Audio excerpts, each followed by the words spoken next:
Hello, everybody. Welcome. Hello. Hello, Samuel. So, Hi. you guys. Mankind new big not yes. So, what we're doing today is an educational stream. It's about time that we did one of these. So, for the last part, we talked about what is revolutionary optimism. Essentially, in other words, why you should not kill yourself. That is essentially what it is. Here is some motivation. Here is a form of motivation that people can move on with. And a lot of what is keeping depressed people alive. So, we established already, revolutionary optimism of things can get better. So now we have to ask the question, what is the revolutionary optimism for? What are we striving for? And, first of all, and essentially what we need to be doing right now is asking a very seemingly simple question that you would think would be common knowledge, but however, it is not. So we were going to be answering the question, or at least attempting to answer the question, what is socialism? So I'm joined here today with Comrade Samio. Yep. And he is here to help us together understand on a fundamental level, what is socialism? Why should we strive for better? And also, we're going to also start with, well, what socialism is not, I think, is a very important. Because, especially if, here, you know what? We're going to go to the slides first. Yep. Yay, slides. I hope you Slides. like slides. So everybody thanks Samio for putting this together. Everybody say thank you, Samio. You're um, welcome. yes. So so essentially what we're going to start with is, well, what socialism is not. So if you're in the modern, if you've heard on the news in like in 2016 to 2020 or whatnot, and you heard about Bernie Sanders' campaign, I'm approaching this assuming that the people who are watching are American. Um, so at least this first part. So you heard Bernie Sanders talk about socialism. You heard him mention the Nordic model and whatnot. You heard him talk about like essentially, you heard him say like, oh, but socialism is when the government does this and this and this. Well, we're here to tell you today, unfortunately, that's not what that is. The Nordic model is not socialism.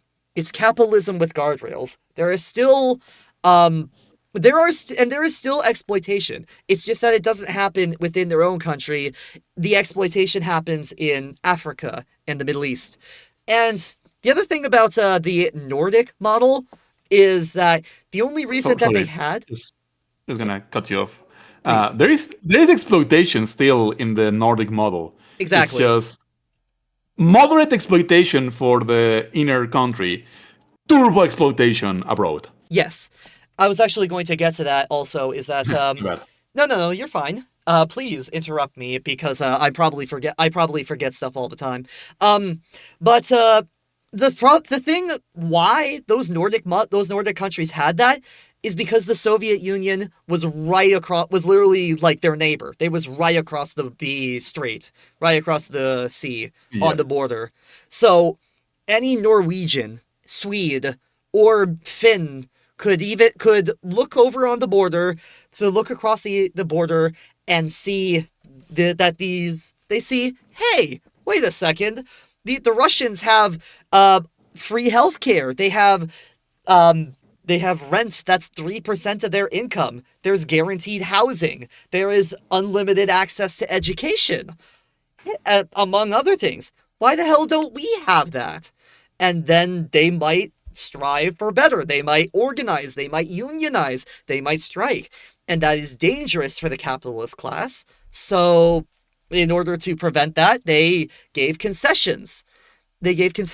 So that way the working class would, I guess, calm down, essentially. However, in recent years, now that there is no Soviet Union to put that pressure onto the working class, all of those nice things are being removed. All of those nice things are being uprooted and being removed. So that Nordic model socialism that is supposedly what we should be striving for, it doesn't exist anymore. And that's exactly the problem, is that if if we're striving for concessions and concessions only, and the bourgeoisie still have that power in their hands, then that means that they could take it away at any point they want to. So that is not the socialism we are striving for, because that's not even socialism. Do you have anything to add, Comrade Samuel? Yep. Yep. To do away with noise and the confusion and the assumptions people may have about the term. That's why I prepared this presentation, these slides, Mm-hmm. so that we can approach a problem by more historical perspective, Indeed. like something that spans the entirety of humanity. Indeed. Indeed. Um, And the other purpose of this stream and this presentation that we have for you is, I personally, and I don't, you can tell me if you have noticed this too, Samio, but I have noticed that there are a lot of people who are not communists, but they are beginning to say that they hate capitalism. That's great. That's fantastic. But the problem is that there is no other economic system that they are favoring, they could, and so it's like, well, I don't like capitalism, but well, there's nothing else that we should, and like, they say, oh, well, we should get rid of capitalism, but they don't ever think about what it should be replaced with. Because, as somebody once said, it's easier to imagine the end of the world than it is to imagine the end of capitalism.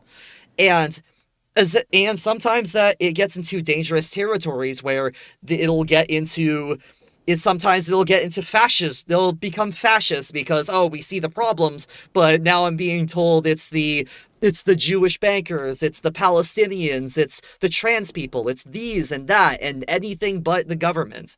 Or it could get into the path of the directionless, of the path of the directionless, the path of the aimless wandering, the the ant colony circle, if you will, of anarchism.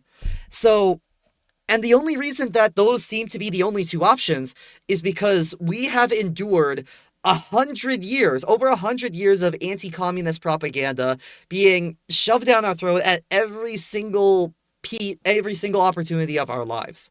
It's to the point where even somebody who claims to not be political will say something political, but it is not seen as political because it aligns with the status quo, which I have seen very often and especially very recently also.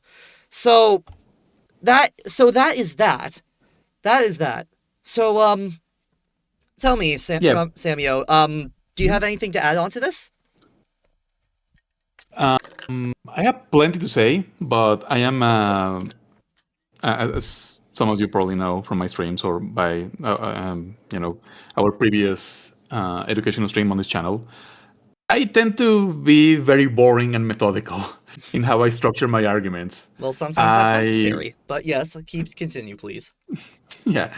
So I have a lot to say, but I want to provide some background information or some framework Of so course. that what I say makes sense or is persuasive. Right. So, yeah, all of what Solaris just said, that is very important. Keep it in mind. Okay? Hmm. Put it in some brackets. But now, in order for things to be more clear, let's practice this educational stance. I'm Yes, not going to ask you to actually pretend that you can see the world without bias or from a neutral perspective. That is impossible. that is impossible. But just for the sake of education, just for the sake of understanding where I'm coming from, try to put yourself in the position of an alien visiting Earth. Hmm.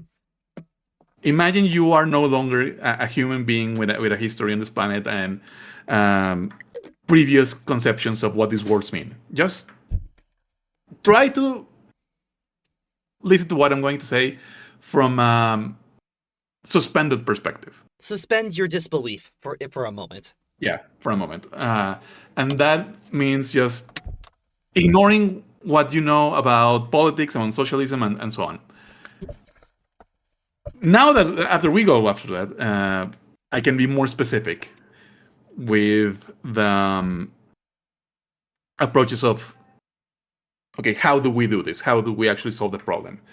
Before we ask ourselves, how do we solve this problem? I want to present my perspective of what the problem is. Hmm. Because in the big thing we call leftism, air quotes, some people think that we are on the same side and we have the same goals, Hmm. but the underlying understanding of what is the problem we're fighting against is widely different from people to people. So Indeed. before tackling what is the solution, I want to first present what is the problem. Absolutely. Okay. Can we go into presentation mode, like full screen view? This is about as full screen as it's gonna get, unfortunately. I don't know which F5? Nope. Let me see. F1? Nope. I don't know. I don't know Nope. which program you use, but I'm there using the should one you be gave me. I'm using the one you gave me. Ocular. Yes. Okay, then yeah, there is a full screen viewer. Okay. Go to view and then full screen mode. Control Shift F. Control Shift F. Hello, Rocky. Hello, Rocky. Welcome in. We'll get to your thing in a minute, Umoya. That's a very big statement. We need to dissect that, and we'll need to dissect that eventually. We'll get to Yeah, that. that Oh, full screen mode. that is Here we why go. I That is insist full screen. on that. Okay, that is Oh, full okay, never screen mode. mind. Yeah, That is full screen. Never mind. that Okay, is full screen mode. it's good enough. It's good enough. Okay. Yeah. Oh, So wait. Hold just on. for the sake of Hold on. huh? Presentation. Aha! Here we go. Oh, Wait, did it work? Can for a you? bit. Oh. I think it creates a new source on your OBS. Oh. That's weird. That's weird. Yep. Okay, but you can still see what's on the you'll still see Yeah. what's on the thing. We're good. Okay. Yeah, I got a copy of the presentation here, anyways. Okay, sweet. So, Just for the sake of completeness and sourcing, this image is from the Mexican Taller de Gráfica Popular. and what is that? It is borderline illegal, popular printing and graphic design group with strong Marxist tendencies. Aha! Fascinating. And I just think they make a really good job. Indeed. Okay. Yes. So our guiding questions are: what is socialism, and why we should strive for it? And also, Again. another important thing that I want to briefly go over is, well, why should we strive for better? Because, again, assuming that the people who are watching are American, who have, or people who grew up in a post-Soviet world, we are taught to believe, especially when we have people like George Orwell shoved down our throats as a kid.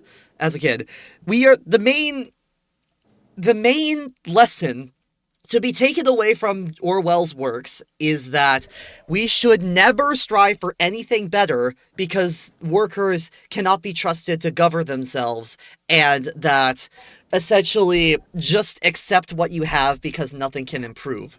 And that message is shoved down our throats constantly because and that's the same it's the same story with yeah, that's why I said I also mentioned in the post-Soviet world, Umoya. That's why I mentioned that, because that message is shoved down every single kid's throat by the time they get to grade 5. It's always 1984 or Animal Farm. So here's the problem with that. And especially with any sort of this is a brief tangent. This is a tangent I'm gonna try to be brief before we get back on track. I feel like this is very important to mention anyway, considering that, we're trying to address a lot of things in a short amount of time, right? And also, I'm very passionate about my hatred towards these types of narratives. So if you'll indulge me for a second, Comrade Samuel. Go ahead. So here's the main issue, is that in Animal Farm, it's essentially it's a retelling of the Russian Revolution, supposedly. The problem is that it completely absolves the external factors of its early struggles, and paints this cartoonishly evil version of the Soviet Union that never existed in real life. Like, this idea, and just in general, let me give you an idea of the type of person that Orwell was, so that way we can identify what he's trying to say in these types of books in 1984 and Animal Farm, as the primary things. Solzhenitsyn doesn't even deserve to be mentioned, considering he's an anti-Semitic monarchist. Fuck that guy. And And even his own wife said that Gulag Archipelago was nothing but a set of campfire stories. But we hear about Orwell more often. So Orwell is a rapist, a racist, a snitch, a colonial cop, a plagiarist, and overall a dogshit writer. So let's get into that. He was a colonial cop because he served with the British colonization troops in Myanmar, or Burma, as it was called. And he even had such lovely quotes about them as, I would love nothing more, quote, I would love nothing more than to shove my bayonet through a Buddhist priest's guts.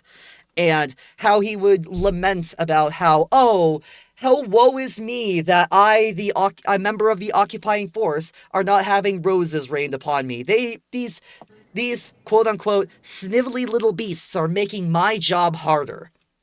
Who would have thought? Who would have thought that that being part of an occupying force would not have you praised as a hero? Who would have thought?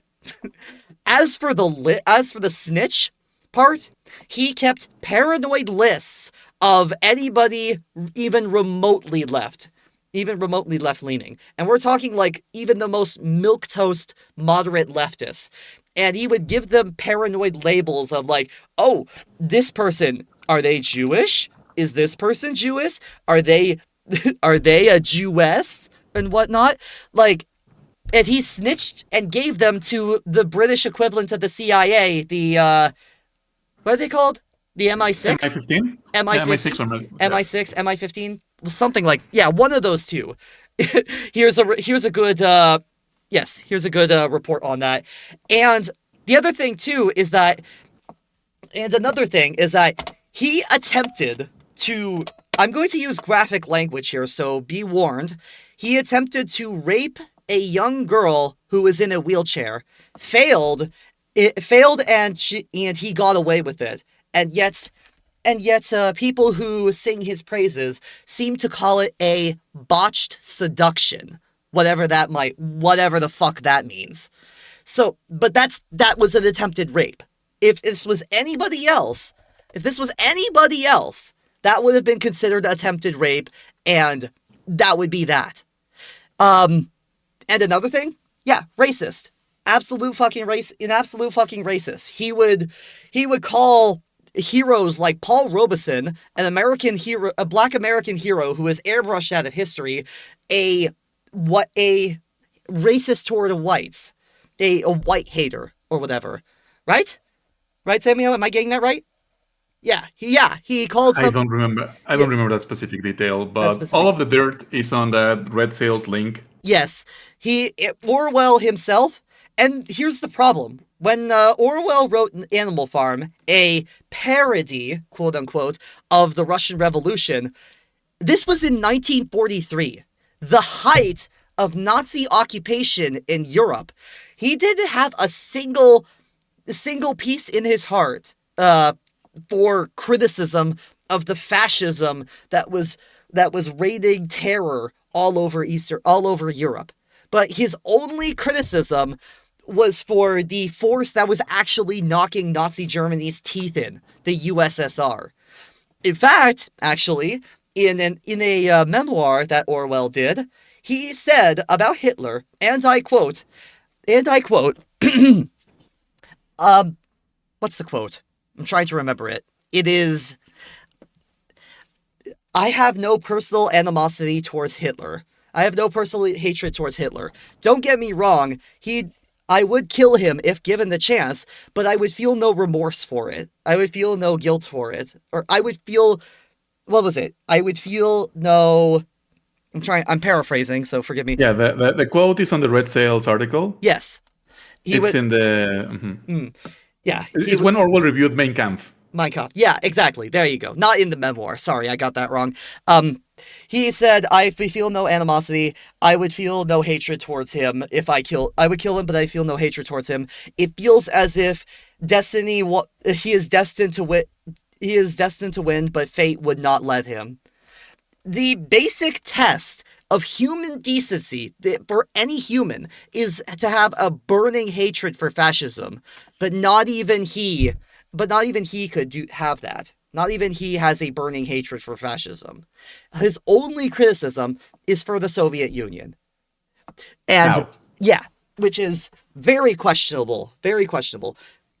So that just throws so that's only just a bit on it. If you read the Red Sails article on Orwell, on George Orwell, or even read Isaac Asimov, beloved sci-fi author's review on 1984, you would see just how dull 1984 is. You would see how much of a clown this guy was.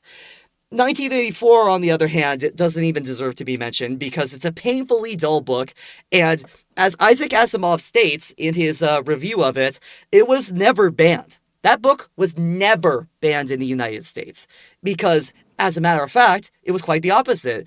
It was a matter of national pride to buy it, talk about it, and maybe even read some parts about it.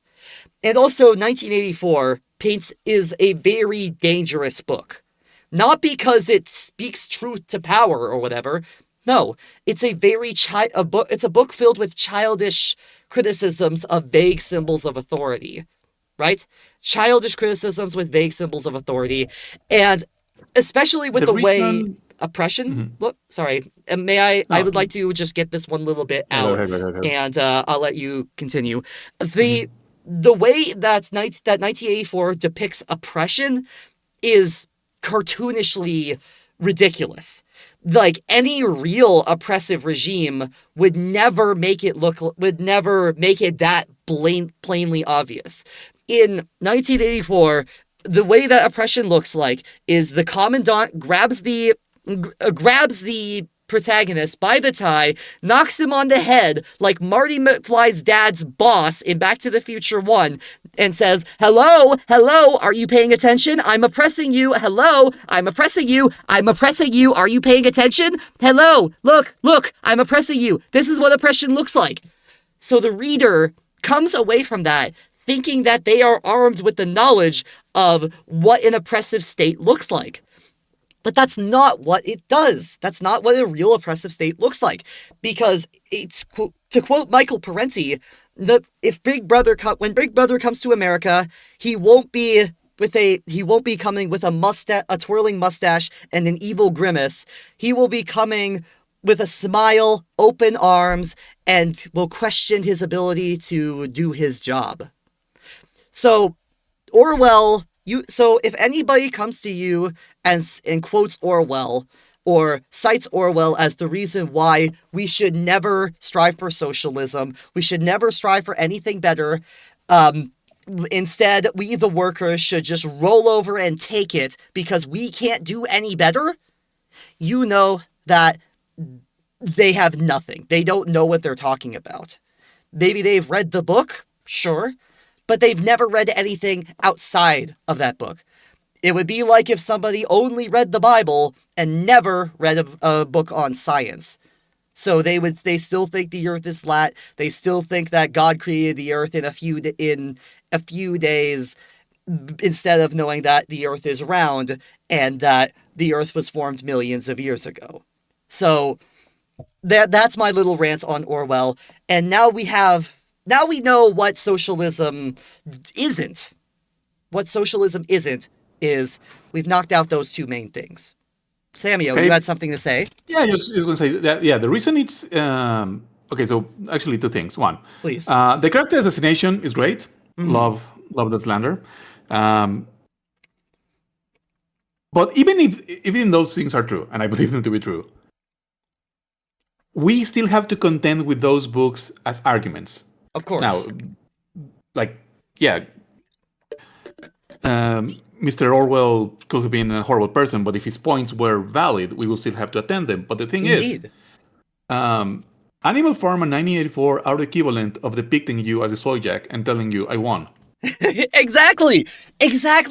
Because those books spend the whole time calling people like you and me stupid, lazy, amnesiac, incapable of self-governance, and about as pathetic and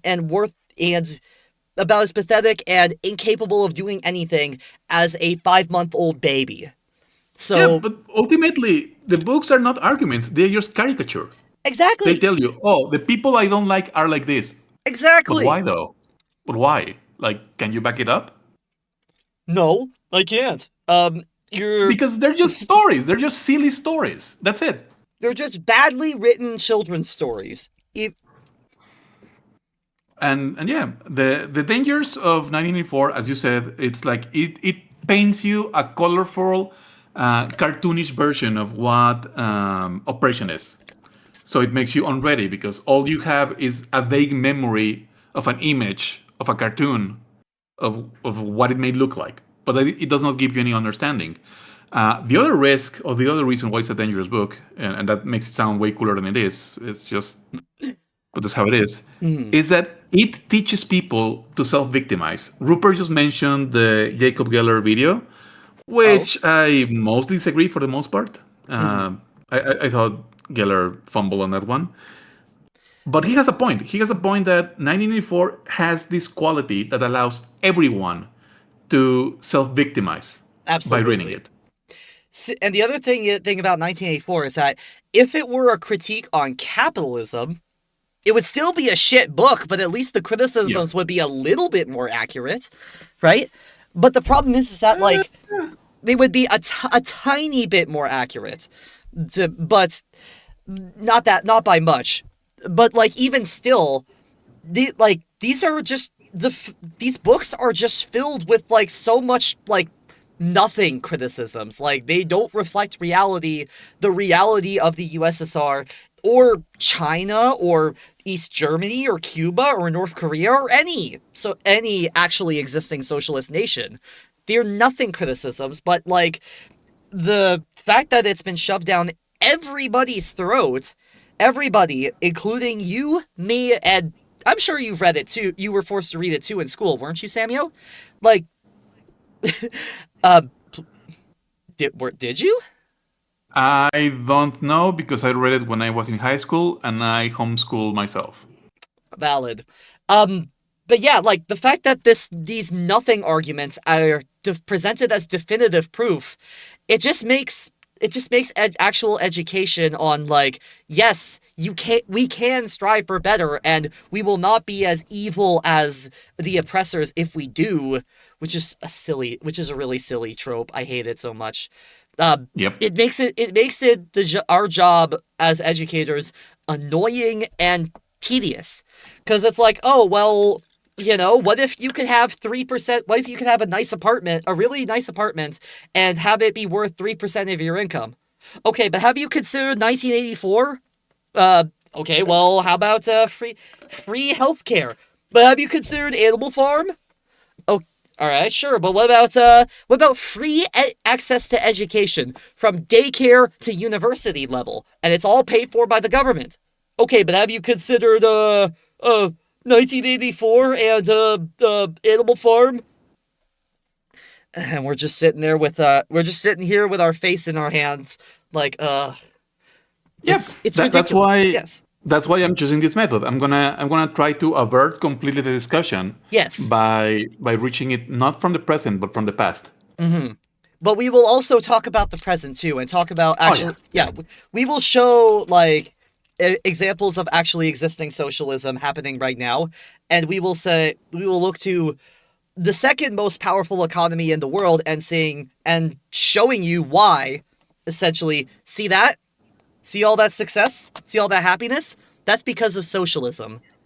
Yep. We'll get to that, but right now, now that we've gotten all of that out of the way, and now that we have established what socialism isn't, now we can finally talk about what socialism is. Yeah, that whole preamble helped a lot to explain why I need to do this, why I Yes, need to start from the framework, because there's so much misinformation already. way But yeah, too yeah, much. we can go to the second slide, which is basically Hmm. Um, the Rupert, outline of what I want to do. I want to tell Rupert, there is actually a better person. There is a person who does a better job of analyzing George Orwell's books, and it is Comrade Hakim. I can link you his video. I'll link you his video real quickly right here. I'll just go Yep. find it real quick. Please continue, Samuel. Yeah, basically just an outline of what I planned. So again, sorry for being so methodical, No, you're fine. but first I'm gonna have to talk about what does it take to define a term. Absolutely. You already explained a bit that this is a term that has contention. It has multiple people trying to say, no, this is what it means. Mm-hmm. So Socialism is let's when the talk a bit government does about. stuff. Yeah, No. we'll get to that. We'll get to that. Mm-hmm. So I first have to ask Chad to think, okay, what do I have to do to change the meaning of a word in my mind? Mm. Like this is literally arguing about semantics. And Literally. I hate that phrase because when people say, "Oh, you're just arguing about semantics," what that means is you're just arguing about the meaning of words. And yes, who gets to define words is a political act. It's an Mm-hmm. important thing. Mm-hmm. And there are some words that are more important than others in a political sense. Absolutely. Okay. And socialism is one of them. So yeah, I have to go a bit over that. Then I will go through this historical perspective on socialism Yes. as this historical yearning for a classless, propertyless communal society. Classless, stateless, moneyless society, in other words. And notice that I am saying very specifically a yearning. A For now, yearning. it is only a desire, Yes. a faint. I want this A in a desire very for better, in broad other sense. words. Yeah, that depends. Oh? Better for who? Better for We'll the get to common that. folk. We'll get Oh, to we'll that. get to that. Yeah, we'll get to We'll that. get to that. Yes, of course. And finally, we'll get to the Marxist or scientific socialism perspective, which is Yes. what I want to argue for. Okay, Indeed. so we can hit it. All right. Next slide. Yep. Oh, there we go. So we're saying this matters, and please allow me to argue semantics because go ahead. the meaning of this word and how it's used has real effects on the lives of people. Absolutely. It's not like who gets to define what the difference between a cello and a tololoche is, which is some very specific instruments. Yeah, of course. Or when does a guitar become a bass guitar? Or when does a fiddle become a violin? Yeah. Those are debates that matter in their context, but we're talking about something much more important, which is something that dictates the political will of people. The point of the meaning of this word is not to just be correct. The problem of this word is that it changes how people act. Indeed. Very specifically, changing the meaning of the word means including or excluding people in a political campaign. Setting this meaning means saying to some people, oh, you're not a real socialist. As you mentioned earlier, in the case of Bernard the Watchdog Sanders. Yes. That is why the meaning of this word matters. That's why we are arguing semantics about this. We can go to the next slide. Okay. Oops. There we go. And there's also,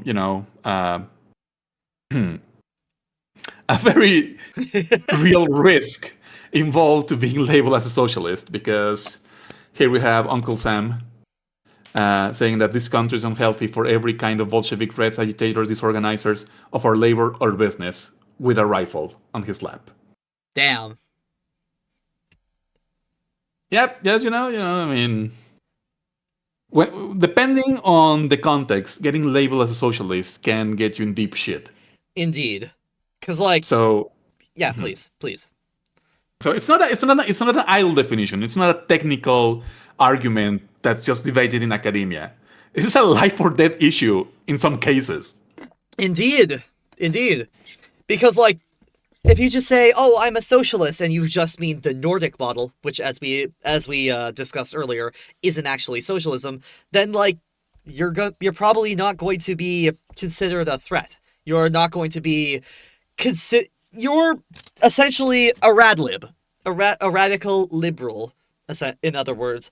But if you say we want socialism, and socialism is when the workers own the means of production, then that's where that's the what it actually is, and that's where a little bit more trouble can be followed. Yep. Okay, so now that we have shown that there is a purpose behind this question, that there are stakes, and these stakes involve political action, okay, we can go on.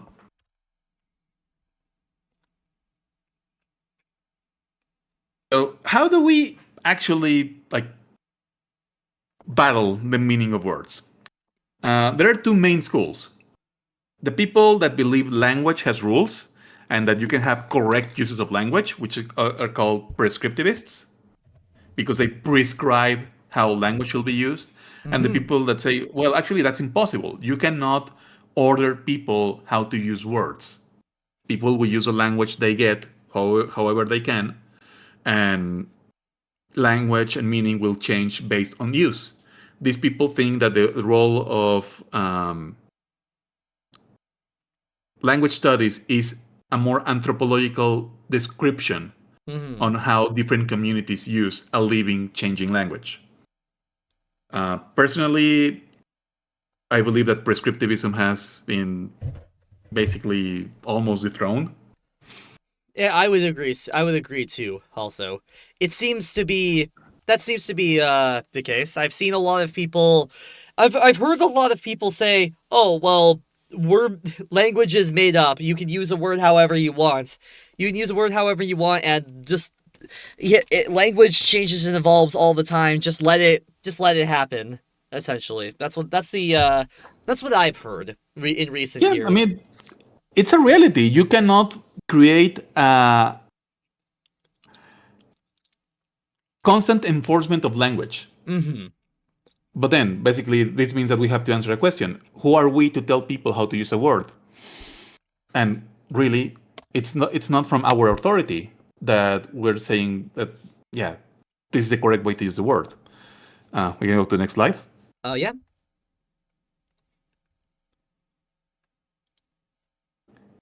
Because it's not us that we're telling people, hey, this is how socialism is used as a word. We are part of a very, very large community that uses socialism in a specific way that we will argue for.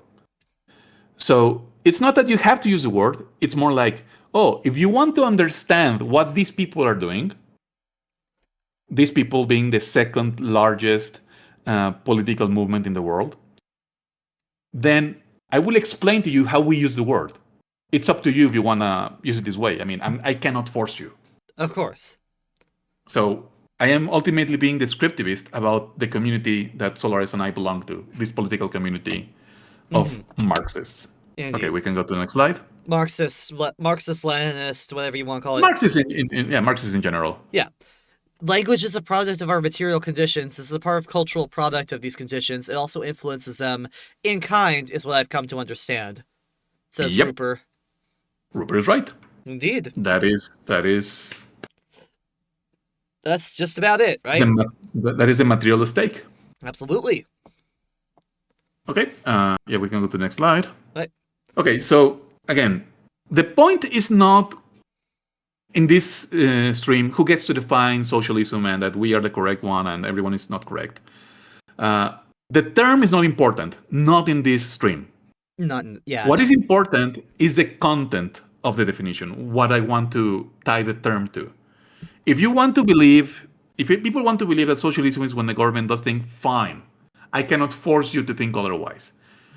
Just change the name of what I'm talking about to historical socialism or nerd socialism. I don't care. The term is not important. The important thing is the content and what it allows you to do, politically speaking.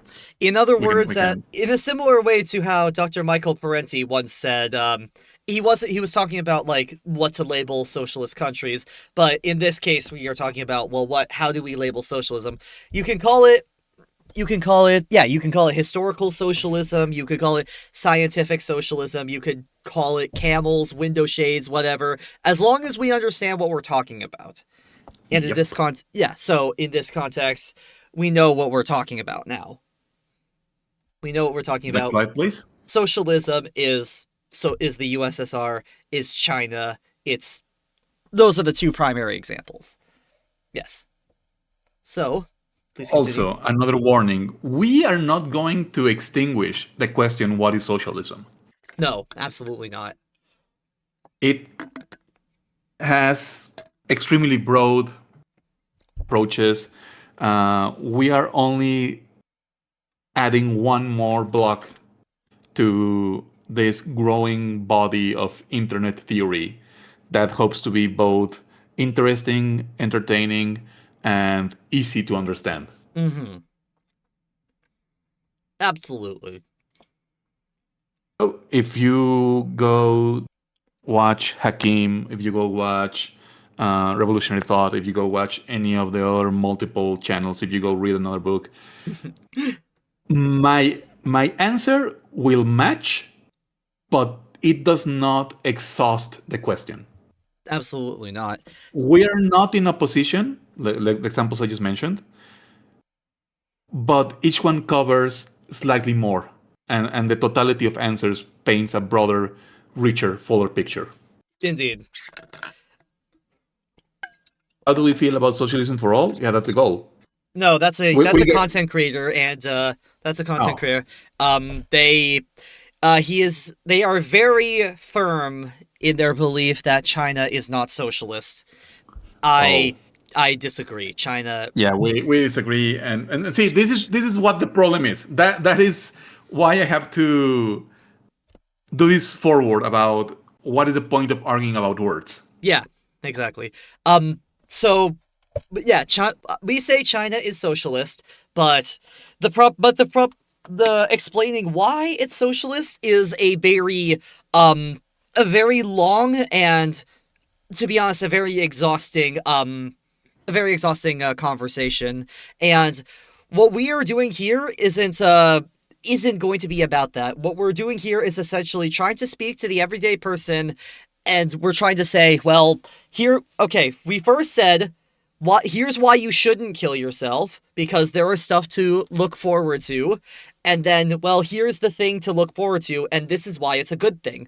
So, Rupert, I want to give you something real quick. Let's see, program. I'm going to give you something. There is where is it? Is it this one? Yes, it's this one. I'm going to give you a video. I'm going to give you a podcast, really. A podcast episode that talks all about it. This is a episode that talks all about it, and it is front to back all about, well, if China is socialist, why this? If China isn't socialist, why are they pretending?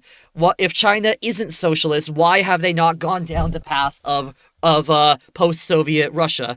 Is that the one with Ruzarin? No, I don't think it, I'm. No, this isn't. This is not the one with Okay, Ruzarin. good. No, the other one. Wait, with Ruzarin? Diego Ruzarin? Hold on, let me take a look. He's a Mexican streamer person that is. Is he problematic? Yes, but mostly harmless. He's just funny in an awkward way because he was just your general white chicken person with certain prog stances. Then he Okay. went to argue one of my teachers at UNAM, Mhm. Amilcar Paris, who is also has some streaming content. Of He course. got absolutely schooled and became a Marxist. Hmm. So Fascinating. yeah, it's a bit of a joke in Mexican spaces. All right. Well, yeah, that doesn't have Diego Rosarin. Instead, that Okay. is literally front to back. Tackles the broad question, everything you could possibly ask about China. Like, if China is socialist, here, okay, China is not socialist. We say, okay, here are as many points as we can fit into 2 hours on why China is socialist and why their successes are because of socialism. But that's not what we're here for right now. What we're here for is for the average person. So in my community, we have communists, we have communist sympathizers, and we have those who are tolerant to communists. We are trying to essentially reach to the people who are communist sympathizers or tolerant of communists. Essentially, somebody who is not who doesn't understand why we should strive for socialism and will not try to chop off our heads when we say something mild like socialism is good because it houses and feeds people. Right? We're not going to be hunted like animals. Right? This is essentially, hey, here's what's happening. We're essentially saying, okay, here's our perspective on it. You are more than welcome to. You're more than welcome to tell us. You're more than welcome to tell us you don't agree. That's fine. We're mostly here just to try to provide an alternative perspective to the one that we are all familiar with, and let you come to your own conclusion based on that. Yep, pretty much. Yes. So we're not trying to tell you what to think. We're trying to let you come to your own conclusion. And if you still disagree with us, then that's totally fine. Honestly, that's absolutely totally fine. Anyway, we are continuing. Okay, so again, because we're debating about the meaning of a word, let me rephrase my approach in a different way. Please. So what I'm going to try to do is answer the question, what has shaped the term socialism historically? We can go to the next slide. Of course. the problem that has been the sort of Damocles hanging over our heads throughout this entire So what is this? stream. We see more of Trump's social... What? Yeah. Socialism means what threatens our... is more nefarious than the...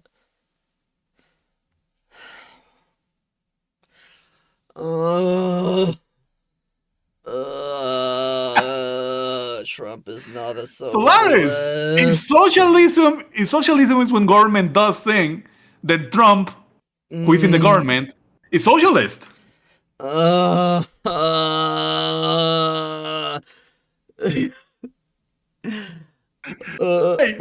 So the political spectrum, tyranny versus what? What the fuck is this? What the?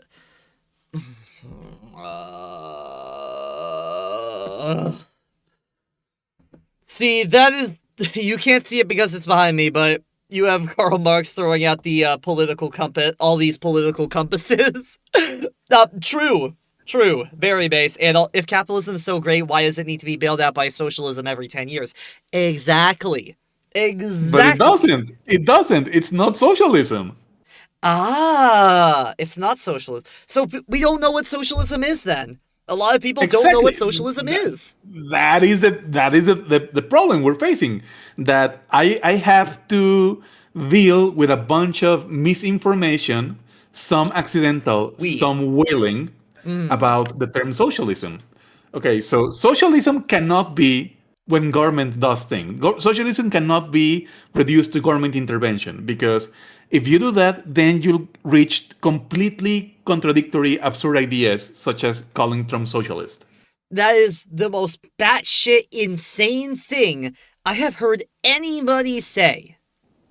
Yeah, but if you take the rule, the definition that socialism is government intervention, then you have to accept that stance, which is absurd, which means that your rule or your definition is wrong.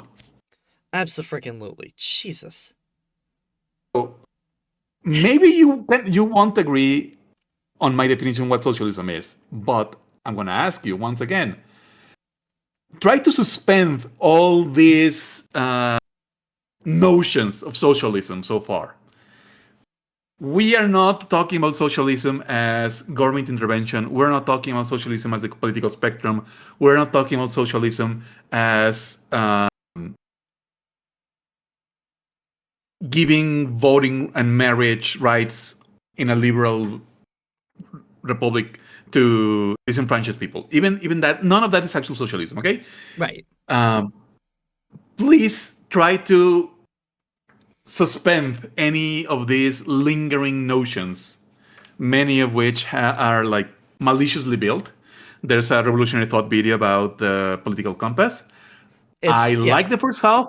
I like the first half. I think she rambles on too much in the second half. But the first They half is are really not good. binary. Sorry, You're just fine. my You're brain is fine. Hey, stupid. you're fine. You're fine. You're fine. Let's just move I, on. I, I, You're I good. You're don't good. like that my brain does this because I don't think about it. And Uh, Dude, it's not your fault. You literally your first language is Spanish. yes, Isn't that also a language that has it is a very gendered language. Yes. yeah, so don't beat yourself up over that. It's part of the language. It's So part of the yeah, but language. I can It's do better. I can do better. I mean, Yeah. yeah, So but like revolutionary thought. don't beat They yourself up over it. Anyway, let's continue. Yeah, I agree with the first part of their video. The second half, they ramble a bit on and on. Hmm. Um,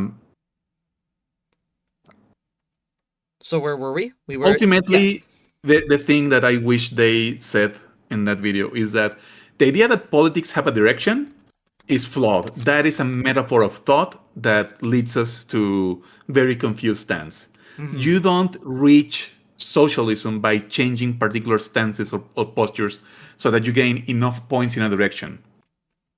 Hmm. So socialism is not government intervention. Socialism is not when there's bailouts. Socialism is not even part of a political spectrum. The entirety of the political spectrum is trash. Throw it to the garbage bin of ideology, like Marx does. Throw it absolutely the fuck away. Yeet that bullshit into the stratosphere. Yeet. Okay, so Yes. now that we have warned the dangers of these lacking definitions, we can go to the real problem. What is at stake here? We can go to the next slide. Yes. Did The problem. yes. Oh, I was gonna say, didn't Marx or was it Engels say the history of hitherto all of human history? That is the next slide. Oh, whoops. Yeah, Okay. but before we get to Marx, which might be scary because he's a scary bearded communist man. A scary Um, bearded frat boy who had some pretty good ideas, we will say. yeah, let's approach the fact that in its 9,000 years of civilizational history, humans have been suffering. It's been a shit existence. Exactly.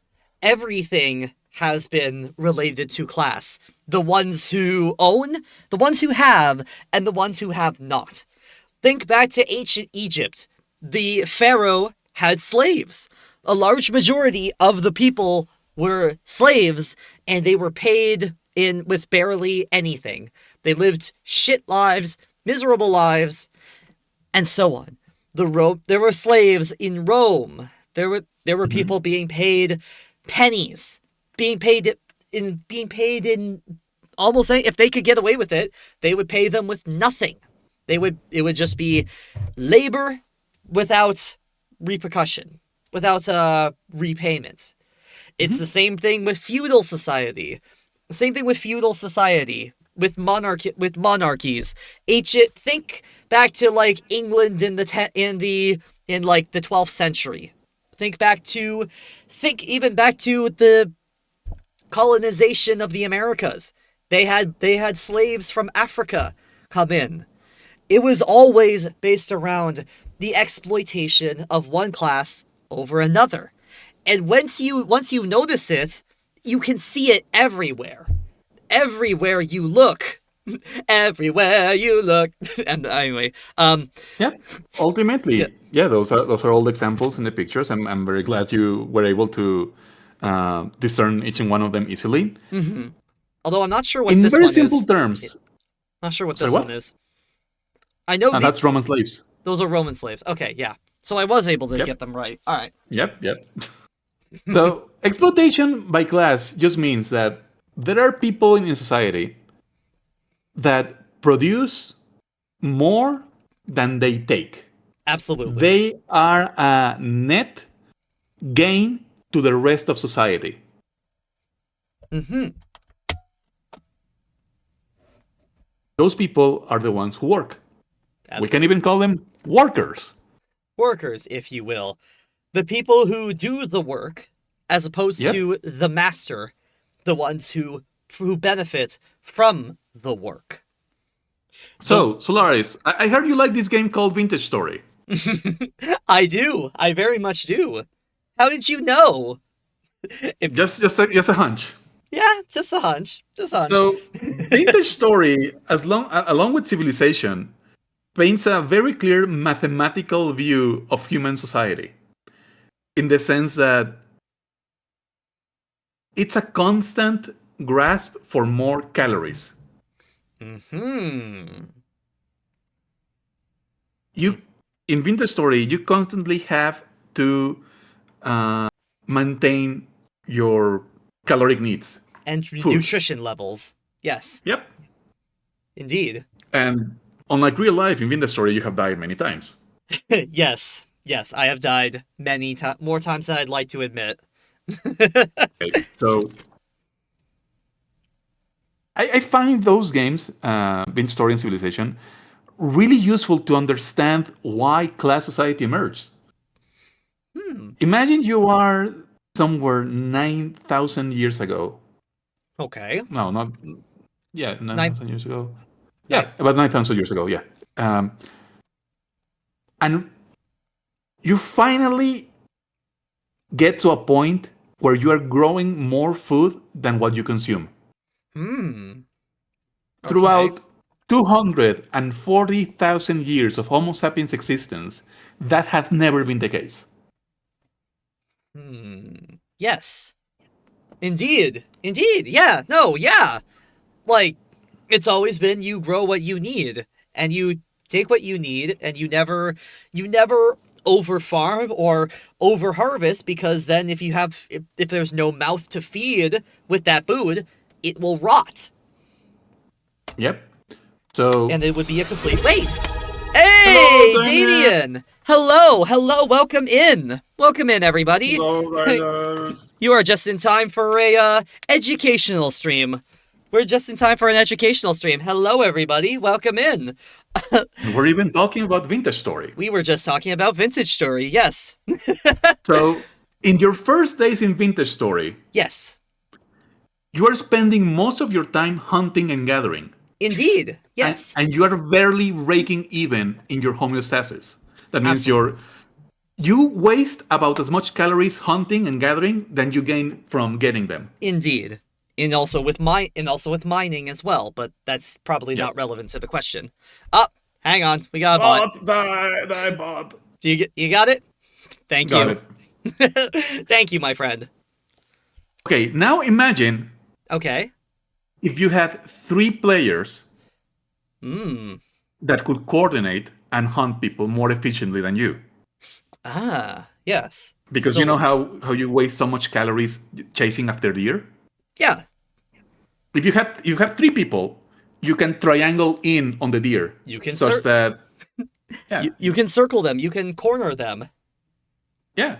So that means that 3 people doing the same work will waste less calories and provide a surplus of calories. Absolutely. Sorry, everything was shutting down. Hey, don't worry, Damien. Don't worry, Damien. If you need to raid and dash, by the way, you go right ahead. We will do our best to take care of your inspired ones. Please take your rest. You've earned it. But yes. So anyway, and suddenly the mathematics of hunting and gathering change. You are hunting and gathering at a surplus. Indeed. Yes. Which gives you leisure time. Aha. Indeed. Something that had not yet existed in the 240 years of human existence. 2,400 years, you meant? 240,000. 240,000. Yeah, no worries. English. English. In Spanish, it's just 240,000, which is enlightened. Anyways. That's okay. So, please. And then you use that leisure time to create better tools, right? Indeed. That's what you do in Vintage Story. Yes. And these tools provide an even greater surplus of calories and leisure time. They last longer. They are. They last longer, they kill faster, They can make it they, sharper. yeah. So your hunts become even more efficient, and you spend less time and less energy hunting and gathering. You even start planting food. You start domesticating animals. That's why you have your goats. And all of these little advances change your existence completely. You are no longer a hominid that spends 8 hours a day hunting so they can rest 16 hours after the hunt. You have Instead, time to think, you have time to make tools, and then you use those tools to make better tools that make hunting and gathering even faster, and so on. The way you acquire calories is so efficient compared to the last 240,000 years of human existence. you nailed it. And Yes, then, indeed. and then you realize something really fucked up. And what would that be? You now have 100 people in your vintage story server.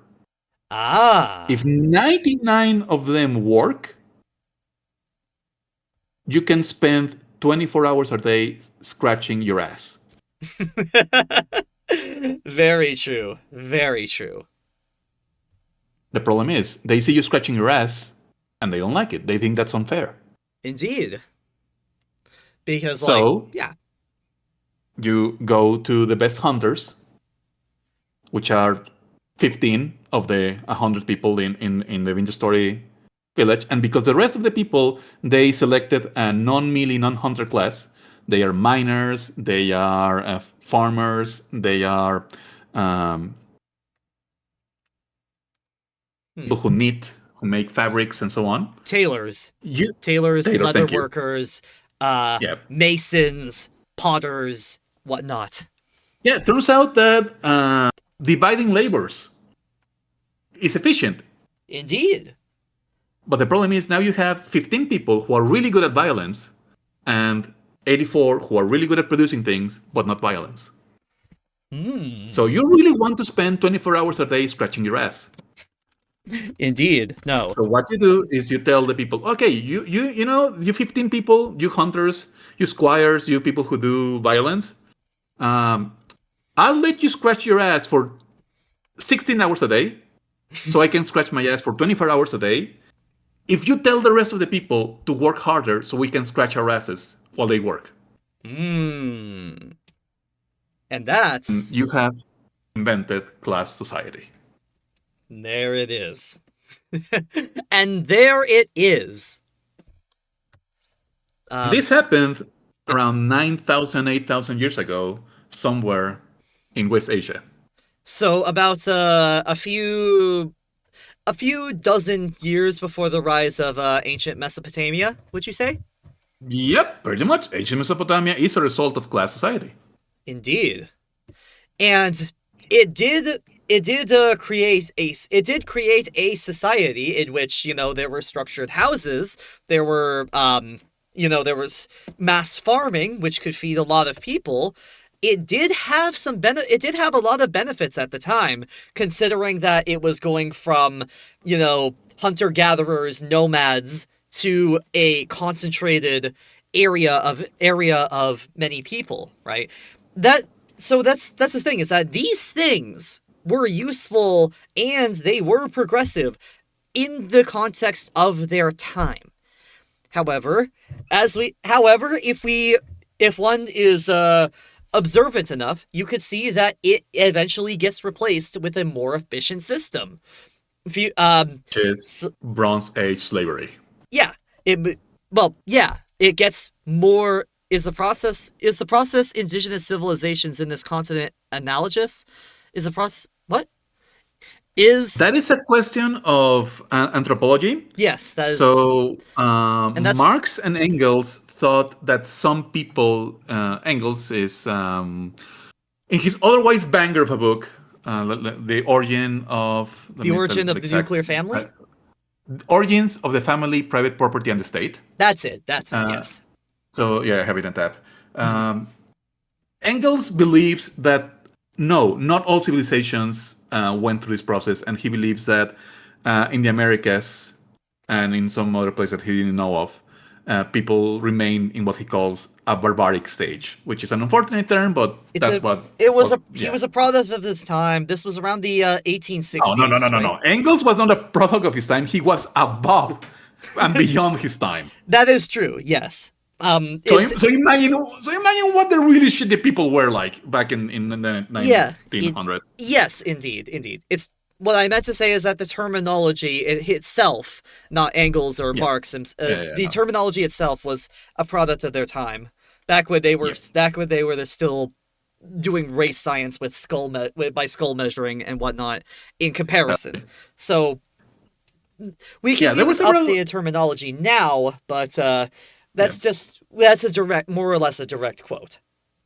yeah, there were several material factors that allowed this type of civilization to emerge in West Asia. Hmm. The type of grains they got, and the fact that they got lucky with the animal spawns at the start of the game. Absolutely. Turns out that the Americas has really bad animal spawn on the server. Unfortunately, Basically, yes. the only two animals that can be domesticated were the American turkey, the guajolote, and the llama in South America. And unfortunately, the caribou, the bear, they could not be Yeah, domesticated. those are not be domesticated They are exactly. not domesticatable, unfortunately. So it's just a confluence of factors that allowed for this kind of class society and this kind of slavery in West Asia, and then it spread out all over Hmm. that landmass. Yes, We can go to the next slide. of course. So, There it is. there is what I was saying earlier. The history of all hitherto existing society is the history of class struggles. And as you can see, with all of these examples that were previously here, ancient Egypt, there were slaves. There were people who were getting paid fuck all to build these massive pyramids. In ancient Rome, there were slaves, people being paid fuck all to produce all of the tools that the Roman army needed to occupy Europe and whatnot. In old England, there were feudal serfs working the land of their lords, and the lords taking everything from the lands while being allowed to live, while the serfs were allowed to live. In the colonization of the Americas, which, if I might add, the capitalist colonization of Americas killed about 102 million people. 100 and Yeah, that if alone you is want 102 some million people. nightmares, read about the Captain Logs during the transatlantic slave trade. If you want a more modern nightmare, just read "Killing Hope" by William Bloom. Yeah, yeah. Yeah, Let's not scare the chat yet. no, no, no. By the way, I bought my parents that book. Oh, It's sitting in their wow. it's sitting in their library right now. I We'll see what happens. they're never gonna read it. They're never gonna read it. I know, Anyways, cringe. Please so continue. when Marx says this absolute banger of a quote in the Communist Manifesto, he's saying the economic motor of all societies from 9,000 years ago to the present has been class exploitation, Mm-hmm. which we sketch out just now in our gamer analogy. Yes. So he goes freeman and slave, patrician and plebeian, lord and serf, guild master and journeyman. In a word, oppressor and oppressed stood in constant opposition to one another, carried on an uninterrupted, now hidden, now open fight. Let me move. A fight A that fight that each ended yeah, either in a revolutionary constitution of society at large or in the common ruin of the contending classes. indeed. So, yeah, so as we said before, if you take a look at the previous examples, you will see that, oh shit, it has always been like that. It has always been like that. There was always one who did the work. The one who did the work and the other one who benefited from those who did all the work. Essentially, the one who the one who dug the mines and harvested the ores, and another person who made profit off of those ores because he owned the mines. Yep. So, Or because they cracked the whips or had the spears or the chains. indeed. The method varies, but what we have to see from this like world spanning perspective, if we're trying to imagine we're aliens watching humans do things, is that the core economic motor of their existence in their 10,000 years of civilization has been getting some people to produce more so that a few can live lives of excess and leisure. And luxury, even. Yeah, yeah. So, there's that. So we have that. So now that we know this, well, what can we do with this information? What do you Yep, we think? can go to the next slide. So, after we've seen all of this, we've seen just how much suffering humanity has gone through, how much, and just how shitty it was to live life as the majority of the population, with a very small amount of people benefiting from the work that others do. Like, if we we've tried multiple variations of what is essentially a similar system. We don't we instead of slaves we replace slave society with feudalism.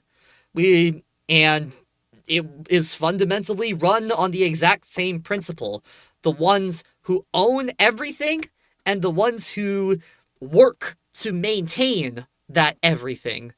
We replaced feudalism with capitalism, eventually. We saw that only a few were getting to live life lovely, in a lovely manner, and yet there were still more people who were, suffering under that. And so it was replaced.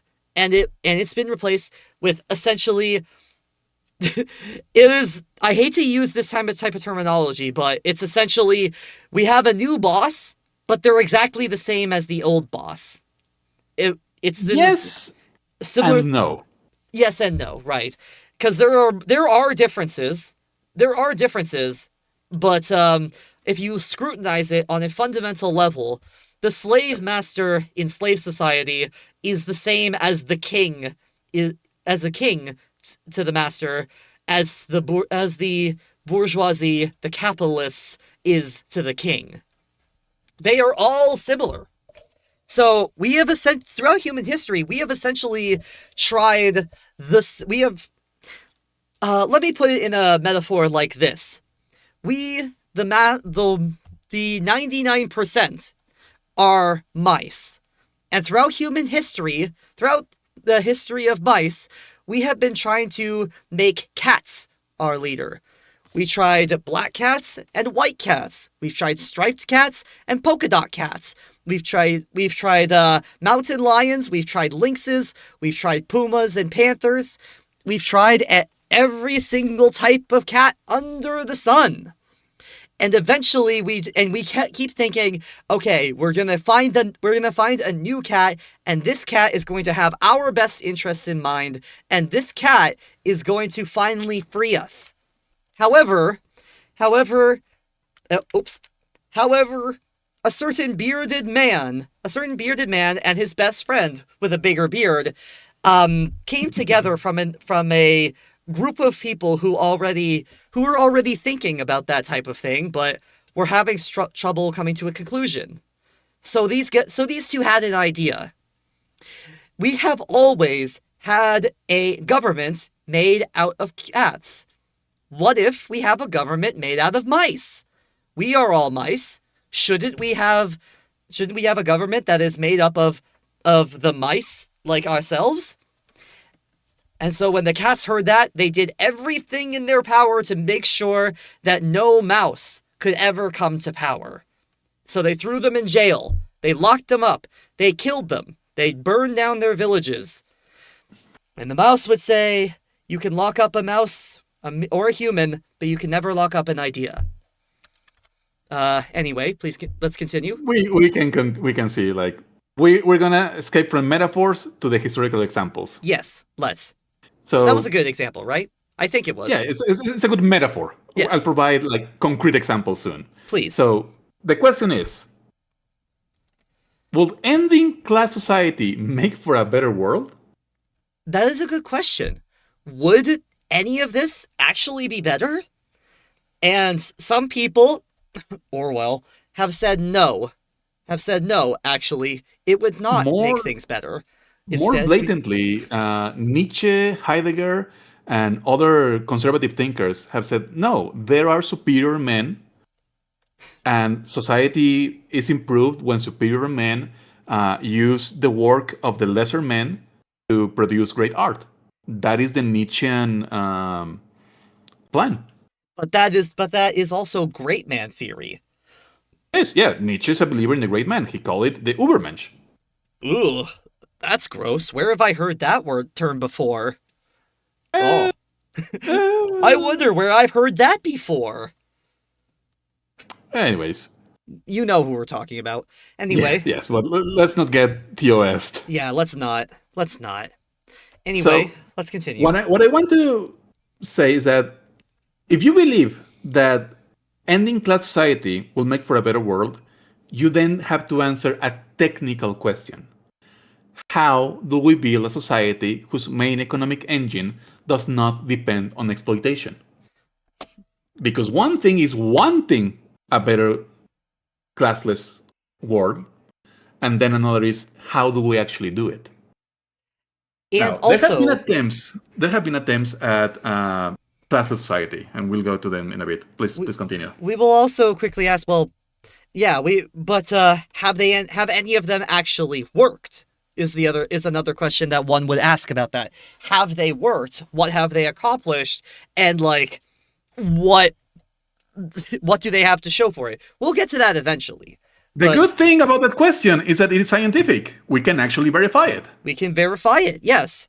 And Okay, let's go. Let's see examples. of course. So, please. Oh, or I can. Yeah. Yeah. So at the beginning, we had what others would call, what could call primitive communism. And communism, by this definition, is a classless, stateless, moneyless society. Is it? These were about various tribes or groups of individuals that lived closely, tightly knit, close together, hunter gatherer types of people, the kind who would follow the migration patterns of animals and pick one off to eat it, take the hides for clothing, the bones they could attempt to grind up for fertilizer for crops later on. But that's essentially what that means. Before wealth could be accumulated. Exactly. So, do you think these people were trading in coins amongst themselves to be like, well, I'll give you this piece of rock if you give me that ibex leg? No, No. no, that's not how that worked. They are doing it according to their need. Like Gluck is hungry. Gluck is hungry, but Ook has the food. So the obvious mode of action here is Ook will give Gluck the food. So there is no need to exchange hands. They both have a common goal of surviving and making it to the next night. Maybe one day they could procreate and create the next generation and go from there. So that Okay. So we have it. There we have communism. essentially, Except in a what sense, happened? in a sense.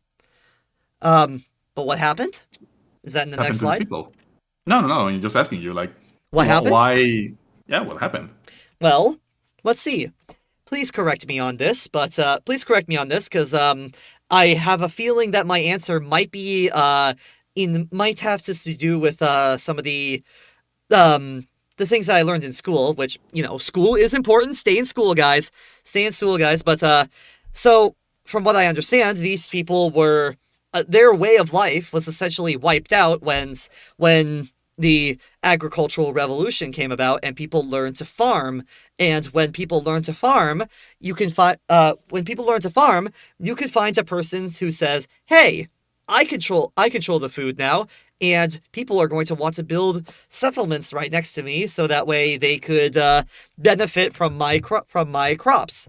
But these are my crops, and I get to say what happens to these crops and what doesn't happen to these crops. So therefore, people will have to do things for me, or they will have to give me something if they want the harvesting of these crops. So that Yep. and then came upon class society. Then came upon class society, or at least a very early form of class Yep. society. That pretty much it. So Okay, good. uh, this wouldn't last because they get outcompeted by the human capacity for reason and iterative improvement over our tools and our way of life. So Indeed. as soon as wealth could be accumulated, as soon as agriculture became a winning strategy over hunting gathering, this ended.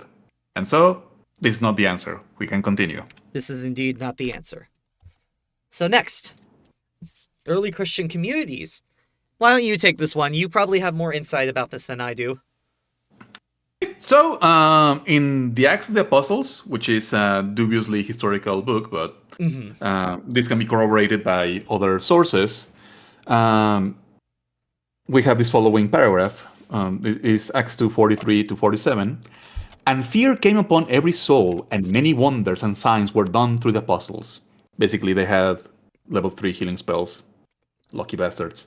And all who Apparently, believed, we don't know for certain, right? they didn't. No, But of come course they on, did. let me throw a D&D joke, All right, please. sure, go right ahead. And all who believed were together and had all things in common, and they sold their possessions and goods and distributed them to all as any had need. Ah, so from everyone according to their capacity to everyone according to their need. Interesting. Really?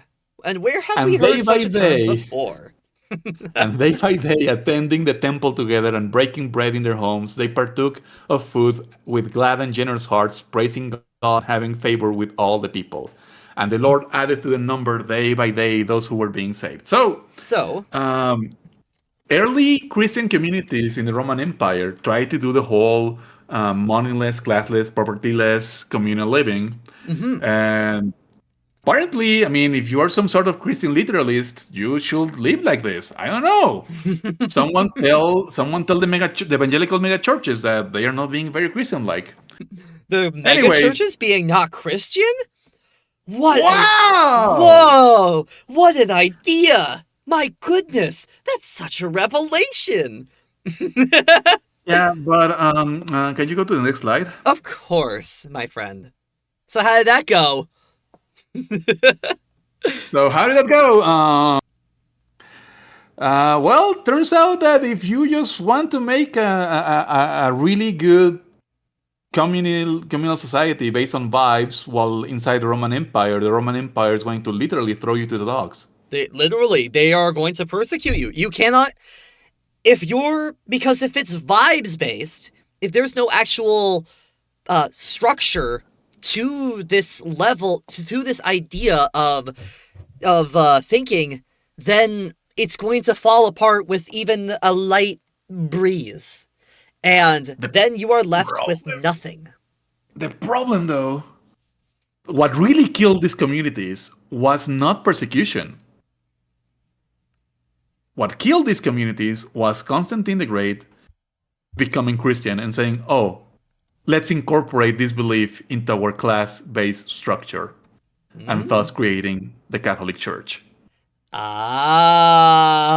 That makes a lot of sense, actually.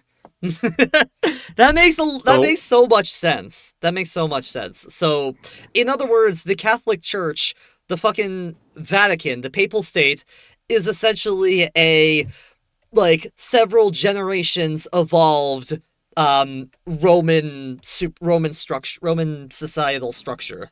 Yeah, the official term of the Catholic Church is the Roman Catholic Apostolic Universal Church. That makes sense why it acted the way it did. The Roman conquest of Europe, and then from there on the Christian capitalist conquest of the Americas, which, may I remind you, killed 102 million people. So, how did that go? It got assimilated. It got Yep. it got assimilated in a way that it got assimilated, and it spat out this perversion in the same way that Roman civilization, in the same way that the Romans had done for centuries. In the same way the Romans had done for centuries. They would look at the pagan gods of Europe, of continental Europe. They would look and say, "Oh, well, that's not Kronos, that's not Briid, that's not Lu, or that's not Tyr or Thor or Thunor or Perun. No, those are actually Jupiter, Saturn, Uranus. Those are That's Aries. That's us. Those are our gods, and we worship them better."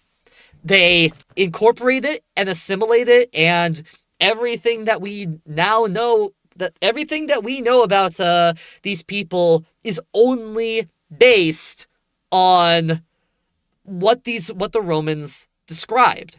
And keep in mind, the Romans were very biased in their description, in their Yep. analysis. Essentially, everybody was a barbarian except us. The the sin of wrath, of pride, actually. The sin of pride, if you will. Everybody is a barbarian except us. Only we do things correctly. And so the original group of Christians, the original Christians who, let's be honest, probably didn't eat pork either. I want to just point that out. They got assimilated into the Roman Empire, and they went on and essentially, when you think about it, in other words, the Roman Empire never left. It essentially just morphed. It changed. It became something different. And that became the Catholic Church. That became the colonization of the Americas. It became the colonization of Americas, the colonization of Africa, and Southeast Asia. This essentially evil empire that prides itself on how great they are, essentially never left in spirit. The name may be gone, but the spirit is still here. The spirit of conquest, the spirit of assimilation, the spirit of we'll smite our foes, for we are right, and God is on our side. We are the masters of the world, essentially. Yeah, That never that's left. why throughout European history, every Jacob with delusions of grandeur claims to be the next great inheritor of the Roman Empire. Indeed. Charlemagne did it. Napoleon did it. Whitehead avatars on Twitter do it. Indeed. So, well, that was a fun little side quest that we went on there. Let's continue forward, shall we? Let's continue forward. So how did that go? It didn't. We have found that it didn't work. That attempt at a classless, stateless, moneyless society did not work. So let's try something else. So this example comes from Existential Comics, a web comic I strongly recommend. You can open the link if you want to. Otherwise, this is just Mazdak, a Persian philosopher in pre-Islamic Iran. Basically, he got the idea, maybe we shouldn't hoard all resources, engage in wars, and have this horrible tyrannical hierarchy. Maybe we should, share resources peacefully and cooperate. It worked until let's read this out, shall we? I will be the what's his name? What was his name again? The guy with the mustache here. Yep, basically, the son of the emperor that Mazda convinced was like, "Hey, no, I want my money back." Basically, got Mazda killed and Mhm. undid Undid all the everything. policies. So Yep. so in this comic it reads, one side hoards all resources for itself, engages in wars, and establishes a hierarchy. The other side shares resources peacefully and cooperates freely. And so the king says, Right. And which side are kings on? well, Shit, this isn't good. Oh, my piles of money. We're going to have to totally reform society. 10 10 years years later. later. We've done it! You were right! This is obviously the non evil thing to do! Now we just have to tell all the other kings so they know how to stop being evil too! Great idea! Oh, It and turns where out the other kings didn't like it and got them killed. the other part of the comic is essentially, where is the other part of the comic, actually? It's in the link. Okay, I can't scan this link. Shit. It's fine, it's fine. Yeah, essentially I'll the other post it, I'll kings were post it in like, chat. okay, yeah. The other kings essentially said, yeah, well, too bad. I don't like that. We're not gonna fucking do that. Yeah, he says, are you kidding me, Kavad? We pay our priests good money to explain how God wants us to be rich? Mazdak says hoarding wealth is evil. All right, why don't we just have our priests debate this Mazdak and see who wins? Great. So God created Earth's resources for all, and he gets assassinated. Oh, also, our priests have swords. Forgot to mention that. Yep. Yeah. So, as you can see, this type of thing cannot be done through vibes only. This is not something that can be convinced. You cannot simply convince other people because the structural society, everything around them, and their entire way of life is centered around the haves and the have-nots. So just simply saying, hey, this is bad, we shouldn't do this, may convince a few people, but you can't easily convince everyone. It needs to be proved. It needs to be proved that it works, on one hand, and on the other hand, you can't be going around explaining this to the people who benefit from a system of haves and have-nots. Right? Right. Yep. Yes. And we can go to the next example, which is one of my favorite ones. Oh, I'm excited here. Ah! German Peasants' War of 1524 to 1525. Now tell me, Samio, this is something that I haven't heard of before. Could you tell us what this is? So, you know how I mentioned earlier, the early Christian churches and how they were like proto-communist and they shared all goods and lived together in harmony and peace and To a degree, yeah. It was a very yeah. proto version of that. At least but internally, they gave everyone according to their need. Indeed. So, about in this year in the 1500s, Yes. this thing called the press, The printing press. Ah, the yes. printing press, that was more common, and books were no longer expensive. So suddenly, you had a bunch of people reading that didn't have access to reading before. Mm-hmm. And not only that, the greater levels of education and leisure time allowed people to just study the Bible, Indeed. And even actually read it. even in the original Latin, Mm-hmm. Indeed. which is the This is a good thing, by the way. everyday, yeah. And one of Literacy those and people education. was the more famously known Martin Luther. Martin Luther. Not The MLK, Martin Luther, who created Yeah, the Martin Protestant Luther. Revolution. Or Protestant Reformation, sorry. Yeah, basically the daddy of Protestantism. Mm-hmm. But he wasn't the only person who was like reading the Bible and saying, "Hey, the way the Catholic Church is doing things is whack." There were many peasant wars or peasant revolts during the later So 1500s we're really in the Renaissance, Mm-hmm. almost in the modern era. From the 13th century onwards, there were several peasant revolts. Indeed. There was a big one in England during the, I think, want to say 1360s. I don't remember exactly, but that was the other big one. Okay. This one though, this one is very odd because yeah, you haven't heard of it, but Mm-hmm. it is very famous and had like an amazing economic consequence, which we'll see. All right. So Martin Luther was not the only person who had like this critiques of the Catholic Church. One of the other people who had critiques of the way the Catholic Church had been doing things is Thomas Munzer. I hope I Munzer. pronounced that correctly. Thomas Munzer? Uh, yeah, which is Thomas the guy, the Munzer. statue, Ah. statue and thing. So he published Oops. this thing about 12 Mm-hmm. reform, like 12 things or 12 things the Catholic Church should do or Christians should do. And one of them was, like, hey, the Acts of the Apostles, we should have that.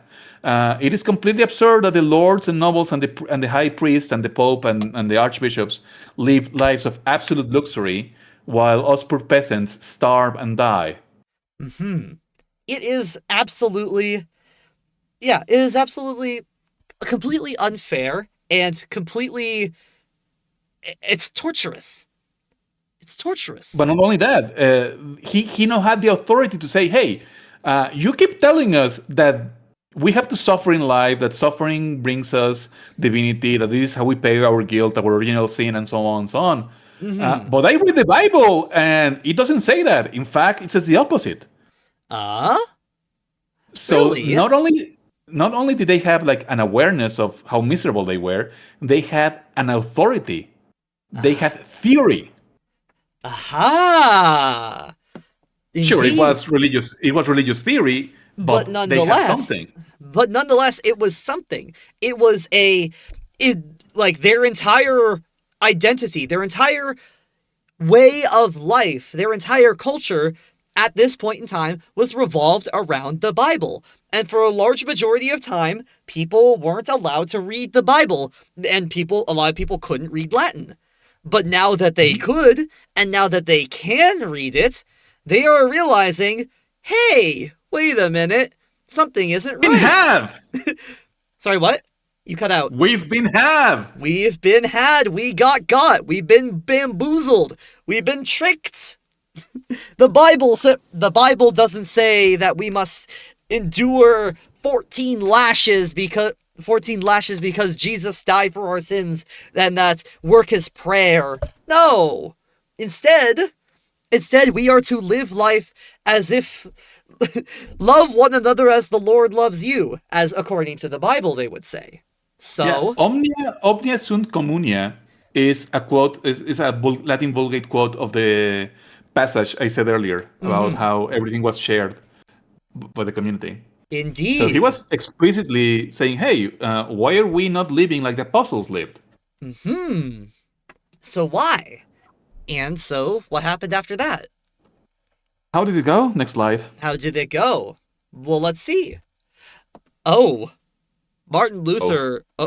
What? Oh. Oh, they got slaughtered. They got. yeah, Oh, my yeah, goodness. yeah. So, Oh, so shit. if you played Half Sword, this physics-based medieval combat game, you will know that a man in iron plates can kill dozens, maybe even hundreds of people Hmm. without receiving harm if not facing a similarly trained opponent. Like the supremacy allowed by medieval armor in combat is insane. So the peasants were facing against professional soldiers, landsknechts. Hmm. Oh, wait, hold on. Hold on a second, Samio. Down here Yeah. under strength, why this says citation needed. So what's going on here? Why does it say citation needed? So because it's not like something you can really source easily. You cannot like fully say, hey, um, this battle or this campaign only had like this exact number. Okay, so this is about how many soldiers were there, right? About how many soldiers were there Basically, to slaughter the rest let's of give them. it a let's give it 10,000. Let's exaggerate an upper number. ten Okay. thousand land snakes, 10,000 professional soldiers Okay. against 300,000 peasants. Okay. So that's like great. That would be greatly exaggerated, wouldn't it be? Yep, that is way beyond the upper bound. Yeah. No, But definitely. even 300 to one, I think that's the math. Yeah, I believe Uh, so. 30,000 between 10,000. The reason that I'm asking is Yeah, more or less 30 to because 1. Even 30 to 1, the land snakes won and crushed the peasants. yeah, I'm more or less asking mostly just so that way I could answer any questions that there may be of like, oh well, what about this says citation needed, so how do we know what's It's actually not really happening? it's not really You know, relevant. It's not really relevant to it's to not, no, the but I'm mostly just trying to get that yeah, out of the way so that way understandable. we don't linger on it, you know. Oh So, yeah, yeah. Martin Luther, who was initially like, oh yeah, these people support me. Once Martin Luther got to the part where they were all about wealth redistribution and dismantling the hierarchies of the church, Martin Luther said, no, actually, fuck these guys against the robbing and murderous hordes of peasants. So And he has basically Twitter posted a rant about how it's okay to murder them and strangle them and kill them and whip them and Jesus. absolutely go sicko mode on the peasants because they are against God. Is this the nailing the papers to the church part that he is doing? No, this is a little bit later. Okay. This is a bit later after nailing the papers to the church, after the Yep. 99 reasons. Okay. So, uh, basically, the leader of the Catholic world at this point was Charles V. If you're Mexican, yes, he's the guy from the chocolates. And Martin Luther and Charles V were battling it out, doing the reform and the counter reform. Hmm. And, Spain was the wealthiest and most powerful country right now in Europe. And At the they time, were yeah. having they were having the Baroque movement and, They were colonizing the Americas, and they were yep. colonizing the Americas, doing unspeakable things to the peoples there, unspeakable things. So And Martin Luther and Charles V were beefing. They then heard about these peasants, about Thomas Munzer and other similar struggles, and they said, "Okay, homie, hold on. We hate each other, but we hate these peasants more." that's what it always comes back to. That's what it Yeah. always comes back to. So the Protestants and the Catholics stopped their beef for a moment and coordinated an attack against the peasants, completely massacred them, and then went back to fighting. Yep. Where have I heard that before? We'll get to that. We'll get to that. We'll get to that when we get to around So the early 20th century. But yeah, it turns out that the peasant rebellions didn't go too well. unfortunately, but what? So how did that go? What went wrong? Why didn't that work? Well, Well, simply they faced a superiorly trained, technologically advanced, wealthier opponent. they were simply outmatched, outgunned, outbladed, I guess. Yep. um, yeah. So superior firearms, superior power, Superior killed them all. organization. Killed them all. And Un- superior organization and killed them all. superior organization. Yes, of course. Thank you. So, Yep. moving on. Next slide. Here we go. The Paris Commune. Now, I'm um, sorry. But the date itself is a spoiler. yes, indeed. Yes, indeed it is. So what happened? So, France got into a horribly stupid war against the Prussian state. the Prussian state, Um, yeah. So, what is essentially oh, northern Germany what was northern Germany at the time? yep. And France got its ass kicked so hard, Bismarck used this war as an opportunity to unify Germany. Literally. Literally. So Yep, that was the so literally. that was the spark that created the German Empire. Yes? that Yep. that Yeah. turned it away, that dissolved the Holy Roman Empire, which was a collection of individual German-speaking papal, not papacies, but princedoms and dukedoms, princedoms and Yeah. dukedoms and whatnot, and unified them into one unified country, which was the German Empire at the time. A modern nation. Indeed. Uh, so France got its ass kicked super hard, and Paris got sieged. Hmm. People were starving. They had to, much like Argentina, eat the animals in their zoos. They ended up eating rats from the sewers. It was completely miserable. Yeah, that sounds fucking awful. And so you have a large amount of the army killed and a large amount of the French army very resentful towards the rule of Napoleon III, who got captured, by the way. Of course.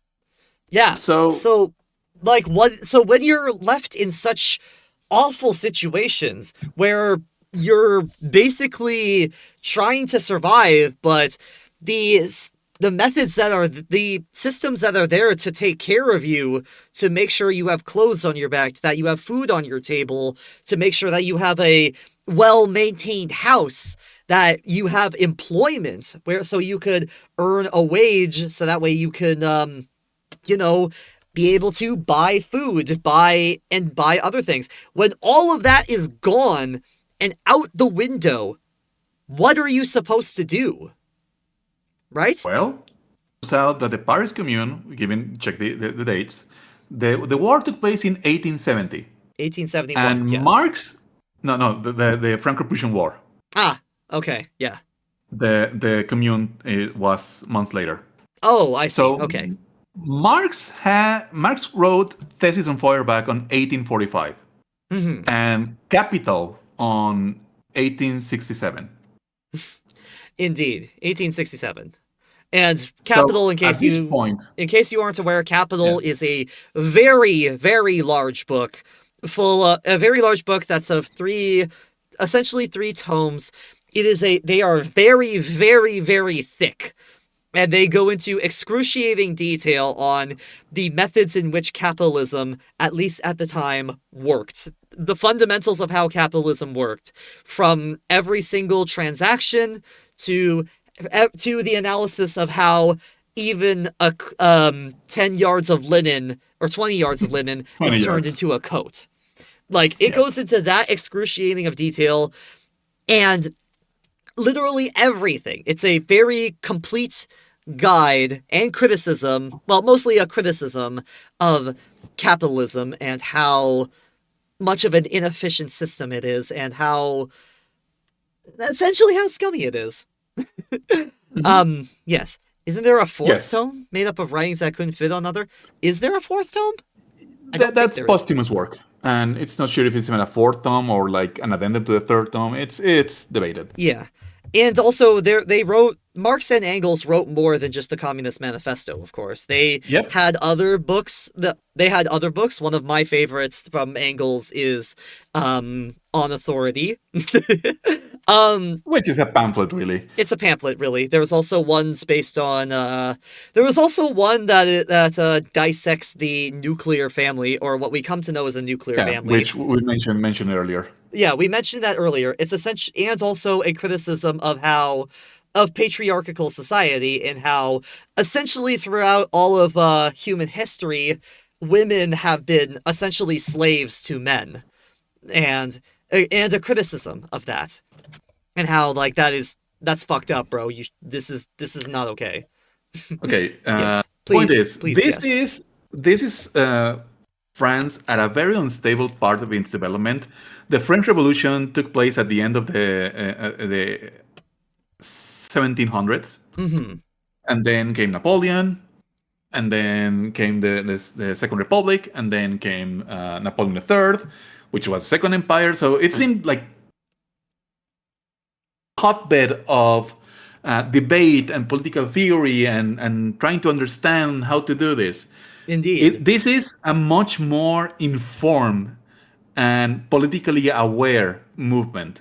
Mm-hmm. Uh, Another problem was that French society was extremely divided between a very progressive, well read, uh, centralized urban population in Paris and ultra conservative, almost feudal everywhere else. Unfortunately, yeah.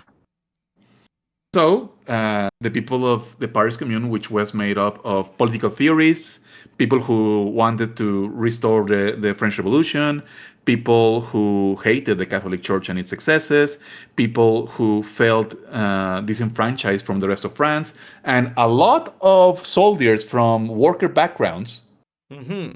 they all came together and said, "Hey, you know what? Since Napoleon III was captured by the Germans, anyways, fuck it. Let's make a commune."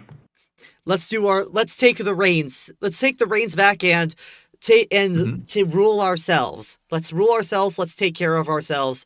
We will we will be our own masters, essentially. And they immediately began to do a bunch of things, including really wild progressive stuff like forbidding children to work. Uh Like, I wait. remind you the date, 1871. This is the Oliver Twist children in phosphorus factories in the mines losing fingers every day, part of human Uh history. yes. Yes. So, sorry, could you say that again though? That this is so those progressive things that they did, it was to allow children to be exempt from work? Forbidding children from working. Ah, forbidding children from working. Thank you. Sorry, I misheard. I misheard. Like Yeah. this wild idea that children should be given an education and not thrown into the mines. Mhm. And for Yeah, women? really, really. Yeah, a bunch of feminists, like, this was an early suffragette movement, and um, Mhm. Yes, more representation to women. There was a large female um, subgroup in the Paris Commune. of course. Also, like hanging a bunch of priests that were accused of abuse and other things. Aha. You know, And um, were there the anything pro- else? Was there anything else that that they were doing that was very progressive? well, I mean, it's a commune. That's where the term communist come from. Well, of course. But Yeah, they were the communards. mhm. Is there anything else though? Or was that just it? Or Well, was I it mean, they had a lot of lofty goals, but again, I remind you the dates. of course. Yes. So They only have 2 months to live. they only had 2 months. Yeah. So, Next what slide. happened? So what happened to them? How'd that go? Let's go. Well, it Uh, very much followed the same pattern as the peasant revolution we just went through. yeah, that's not ideal. Yeah, They the got the slaughtered. French. They got Yep. slaughtered. Whew. Was Yeah, such a in grisly what was scene. known as the Bloody Week. Damn. And this wasn't just men, right? This was women Oh in no, this it was movement too. women and children. Women and children. Oh, gruesome. This and what all and for what? What crime did they commit? The crime of wanting better lives for themselves? The crime of wanting better lives? Of being able to have a system that took care of their husbands, their daughters, their sons, their mothers, their wives? The crime of not wanting the children to lose fingers in the finger chopping factory. The crime of not wanting children to have black lung by the time they're 6. Yep. Christ. And so why did that go wrong? Why did it fail? They were not organized enough. They weren't organized enough. That is The people of the Paris Commune split into familiar gangs. They could not consolidate some central authority hmm, that could tell people to man spaces and function as a real army. They devolved into gangs based on who they knew. they didn't have a cohesive ideology, says Rupert. Yes, indeed.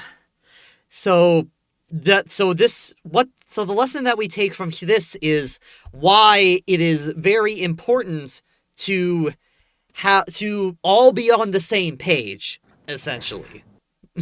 To all be on the same page, to all have a very similar idea of what it is we are trying to do and why we are trying to do it. They lost the plot, essentially. Because the strategic enemy does have a very clear set of principles and goals. Indeed. Unfortunately. Yeah, But Marx goes at length about studying what went wrong, and he had a major shift in perspective after the Paris Commune. hmm He simultaneously sees the Paris Commune as, yeah, this is what we want, but also has to contend with the fact that it failed. unfortunately. But we did manage to take some lessons from it.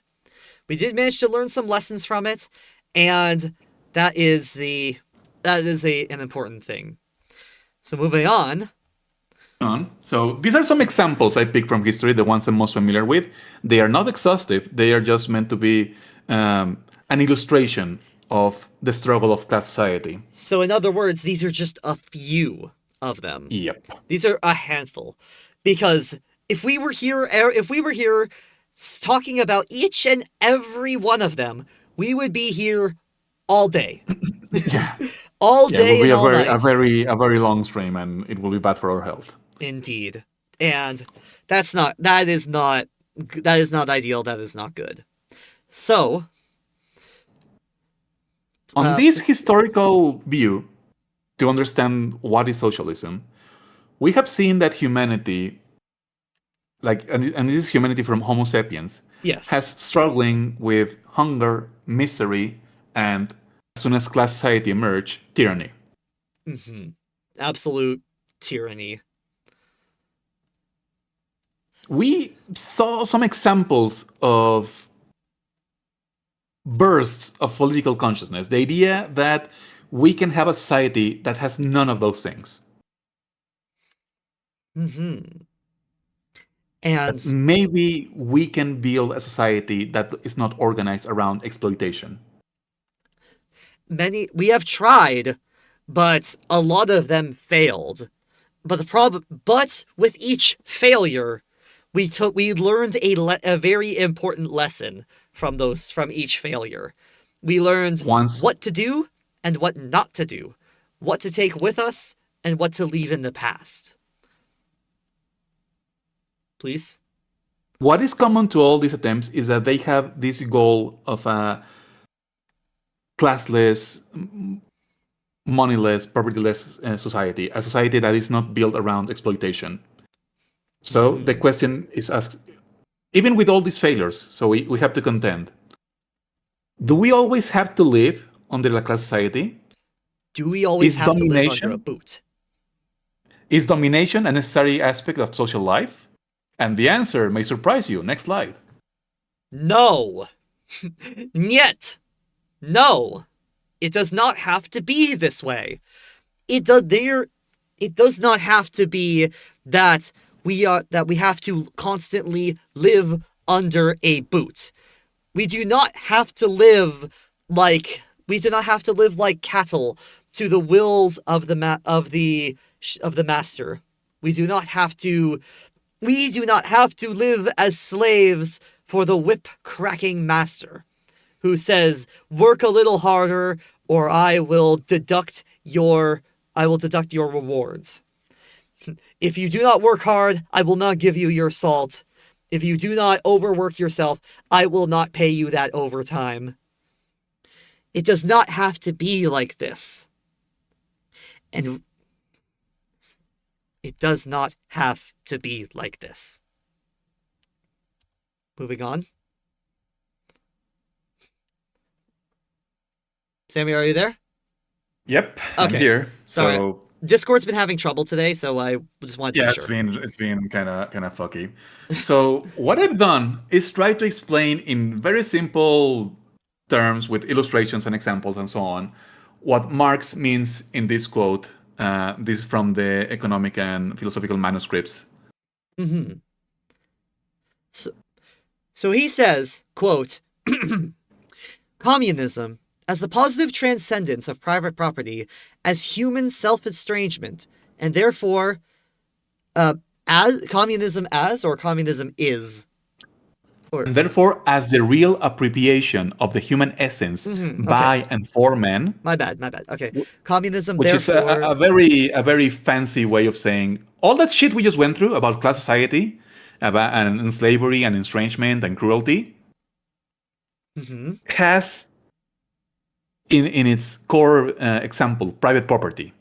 indeed, So that is the most pure manifestation of this estrangement and cruelty and appropriation of human by human, absolutely, basically slavery. yeah, basically. So So, communism is a way of transcending, overcoming that element, private property. Communism, therefore, as a complete return of man to himself as a social, i.e., human being, a return accomplished consciously and embracing the entire wealth of previous development. This communism, as fully developed naturalism, equals humanism, and as a fully developed humanism equals naturalism. It is a genuine resolution of the conflict between man and nature and between man and man, the true resolution of the strife between existence and essence, between objectification and self confirmation, between freedom and necessity, between the individual and the species. Communism is the riddle of history solved, and it knows itself to be this solution.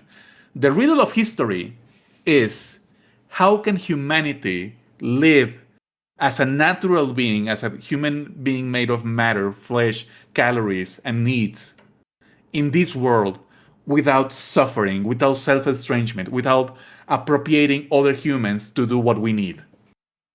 how is one how would one want to live as a human being rather than just a replaceable cog in the owner's machine of wealth or in their wealth machine, essentially. And Yep. this, and may I remind you also that communism is the goal of socialism. Communism is a classless, stateless, moneyless society in which technology would evolve to the point where work could become optional. And the other point is that when we say, oh, the USSR is socialist, but it's ruled by a communist party, yeah, that's intentional. Because in order for communism to work, it needs socialism as a base. Because you cannot just go to communism instantly. It needs to be built towards. Little by As the little, multiple examples have shown proved. yes. And if these things are to work, and if this is to work, it needs socialism as a base. It needs to improve the lives of people. It needs to lift millions out of poverty. It needs to make sure that you have a roof over your head, that you don't have to worry where your next meal is going to come from, meaning that you could retire with dignity. You can live your life with dignity and pride. It means that that the alienation that you feel right now between yourself and the world around you is gone. You feel more in your world. You feel more yourself, and the world around you feels more you. It feels like you are part of this world. It doesn't feel like you're just going every day to the putting your hand on the hot stove factory, where you put your hand on the hot stove for every day for 5 to 8 days a week, and then magically you get a little bit of crumbs left. No. This essentially is striving to bring humanity to its truest potential, to alleviate the suffering, to do what it can to alleviate suffering, to do what it can to alleviate hunger and fear, to fight homelessness, war, and any other horrible thing you can think of. It's not going to be an instant cure. It is something, it's not going to be an instant cure. This type of thing isn't magic. It's not a promise of heaven. It's not a promise of heaven. This is a science, a mathematical science that can and should be brought so that way you could live a dignified existence, so that you will never worry if you're going to become homeless overnight, so that you could do at what you've always wanted to do and not be limited by anything. You could be an artist without having to starve. You could be the brain surgeon that you've always wanted to be. And the education is there. You can get it. You can get it pretty easily. You can be who you want to be. You do not have to be a slave to some corporate jackoff who's never even set foot in the building you work at, never even cares to know your name. And what you're doing is essentially paying for his 98th mega yacht. No. This is about human dignity. This is about your pride. This is about your right that is owed to you to be a human, to be somebody who can lie on their deathbed and say with their whole chest, I have no regrets. This is what we are striving for. Happiness, mass happiness, and fulfillment of life. We don't have to imagine what heaven is like. We don't have to enslave our whole lives away for a promise of heaven. We can make heaven on earth. We can do what we can to at least make life not torturous. This is our goal. We already can make life, I wouldn't say happy, but at least comfortable. Comfortable, for millions. Yes. Yeah, comfortable for millions. The problem is we are billions. We are billions. Yes, there are. But the capacity for comfortable lives is there. Indeed. And all of what Solaris just said is a paraphrase of what Marx said in the second half. The idea of man returning to a place of peace. I want to say the Greek word ataraxia, Mm-hmm. which is a philosophical term used by the post-Socratic schools of a sense of, let's frame it this way: not being consumed by endless anxiety all the time. Indeed, literally, the not being consumed by endless anxiety, not being consumed by fear, of like, well, what's going to happen to me? What's going to happen to me? What about these factors that are outside my control? What if my government decides that I'm an undesirable all of a sudden and wants to kill me? Well, what if you can control that? What if you didn't have to be afraid? What if you had a say in how things are run? What if you could vote for individual policies rather than vote for some nepo baby son of a billionaire and hope for the best? What if you didn't have to do that? What if you could vote on individual policies? That's the thing. What we are striving for is happiness. Human happiness. Yep. And humanity has shown throughout all of its existence that despite all of its hardships, despite every single time it has been beaten and kicked down back into the mud, it still continued to strive. And it's still continuing to strive forward for better. And we as communists want that. The earth is a garden, and this garden is for everyone. everyone. Doesn't matter the race, it doesn't matter the religion, the physical ability of of these people. Doesn't matter the physical ability. Doesn't matter if they're in a wheelchair or if they're on a crux or if they have an IV bag hooked up to them. It doesn't matter if they are transgender, gay, lesbian, intersex. It doesn't fucking matter.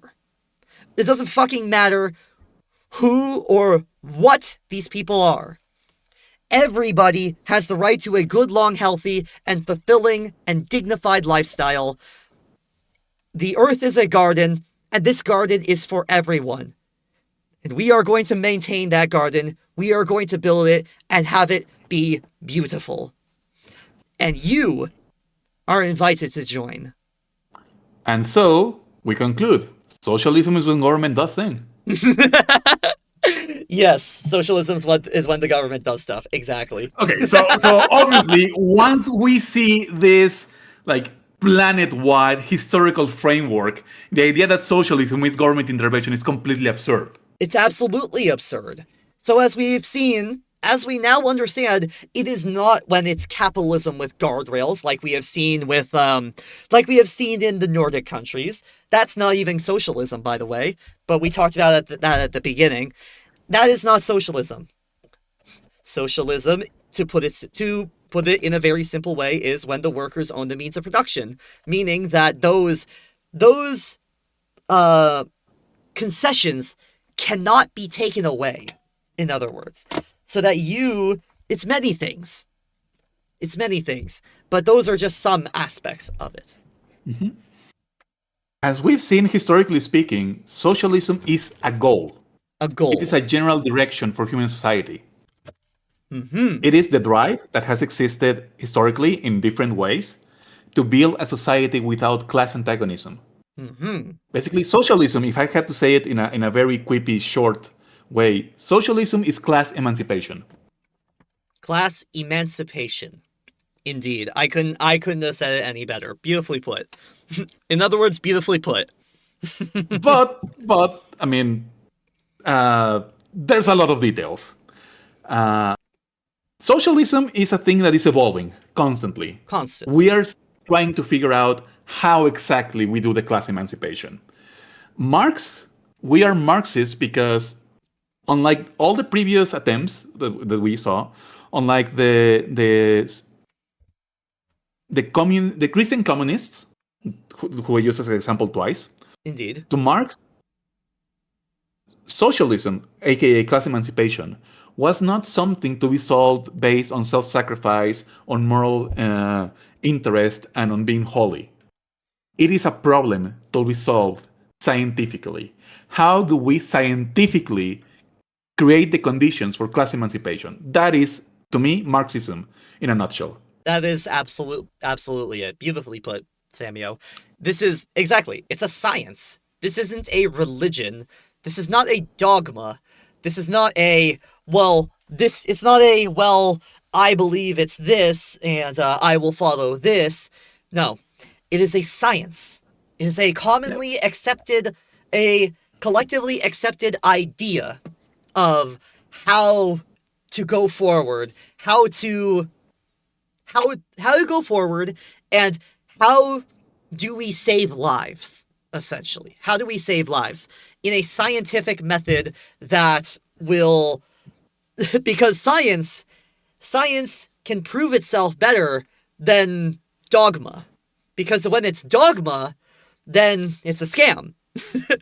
But when it's a science... it's not necessarily a scam. For example, the Thomas Munson, he was not scamming people. He really believed it, but his understanding of how forces work was lacking. Indeed. Yes, thank you for adding that, but I meant to be talking about this in the modern context. Oh, yeah, well, But it's okay. But essentially, yeah. So this is a science. It is a science. In the same way that gravity is a science. In that way, Marxism-Leninism, or socialism and the strive for communism, it doesn't belong to anybody. It is it belongs to everybody. It doesn't belong to just one group of people. It belongs to everybody. In the same way that the concept of gravity, this theory of gravity, doesn't belong to one group of people. It belongs to everybody. It's a science. And with science, you have to incorporate new ideas into it. Because if it stays the same and must be abided by this one particular method of practice, then it's not scientific. It isn't science. Yep.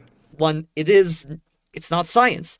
That It's being dogma. said, with this, socialism is a model that is constantly changing and constantly improving.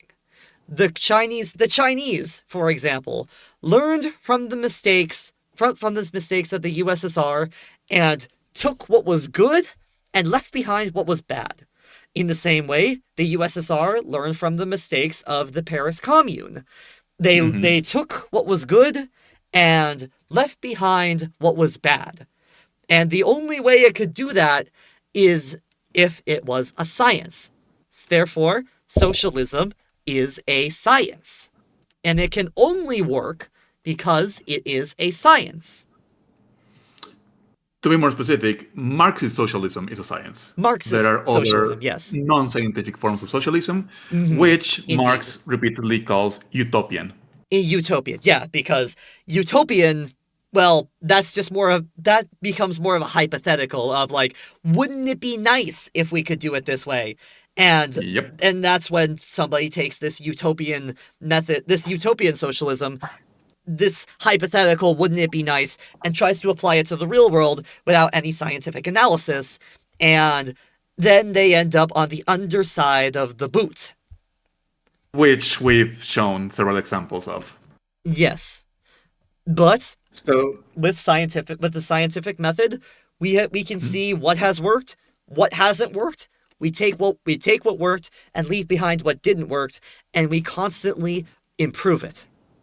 That is also why that socialism is even more democratic than capitalism, because it takes in the will of the people. It takes in the people it accommodates for the people who say, "Hey, this is wrong over here. We've got a problem. Can we come and fix that?" Or in a very specific example, the way that Chinese socialism works is that they congregate every 5 years to address the contradictions of the country and see, this is what we are enacting, but here is the problem that is getting in the way. Okay, let's address the problem, and then we can go from there. So, when was the last time under... Everybody here lives under capitalism. When was the last time that your government ever asked you, what can we do to help? What can we do to improve your life? somewhere in between fuck and never. Exactly. Could you imagine? Like, try to comprehend that. Imagine a government that listens to you.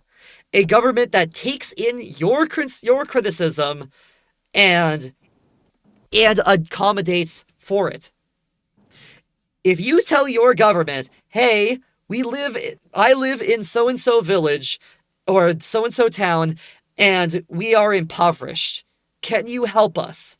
They will ask you questions on, what do you need to help improve your life? And they listen to you. And then they come back and fix as many problems as they can. That is unbelievable for anybody who has lived under capitalism. That is inconceivable. But it's possible, and it has been done. It has been done, and it worked. This is something that is absolutely, like, mind-boggling. Boggling to the mind to any of us who have lived under capitalism.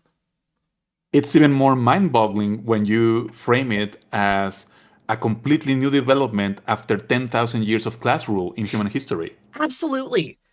It's absolutely it's wild that it took us this long to get where we are. And even then, like, we have had a bit of a hiccup.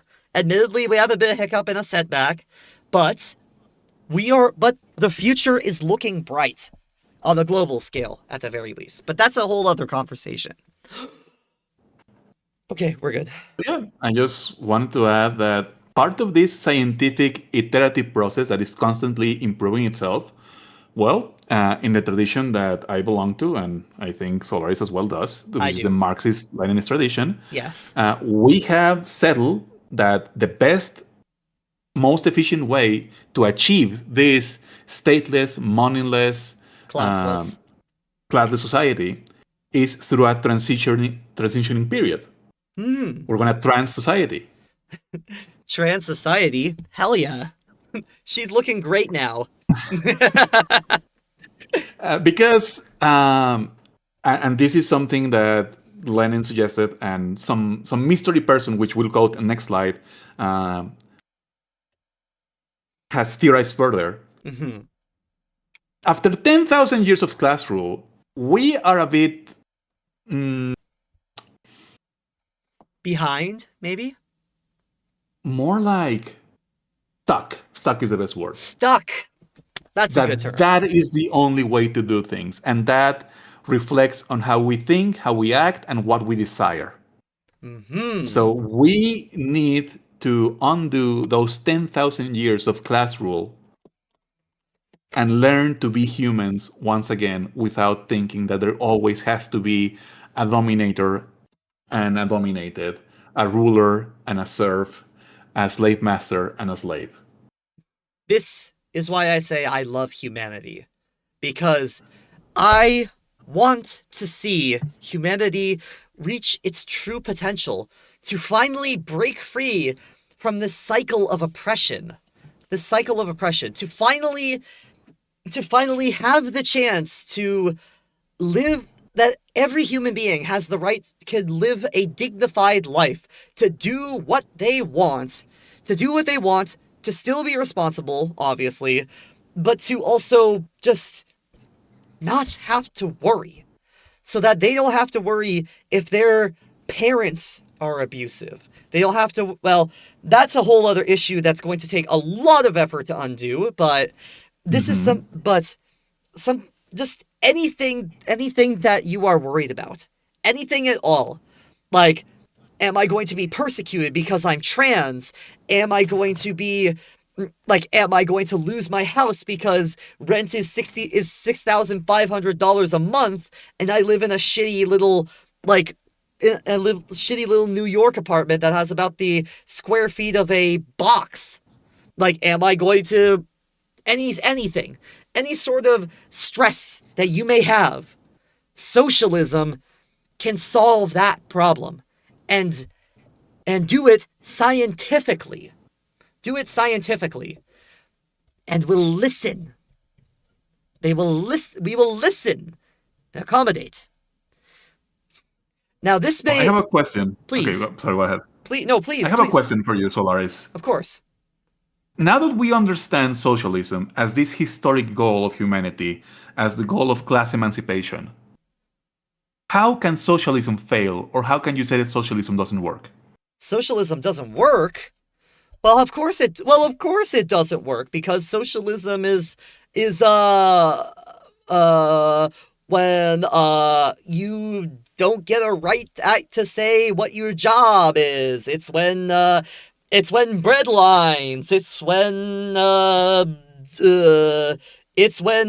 infrastructure. It's when everybody has to share a toothbrush. It is when it's when the government does something bad. even under the constraint of that humor, you cannot say socialism doesn't work, because if you define socialism as those things and then those things happen, then socialism is doing what it does. If socialism is if the government does stuff, then even in the constraints of the joke. But I mean, we're not even inside the joke. We're seeing socialism as this historic goal of humanity to emancipate from class rule.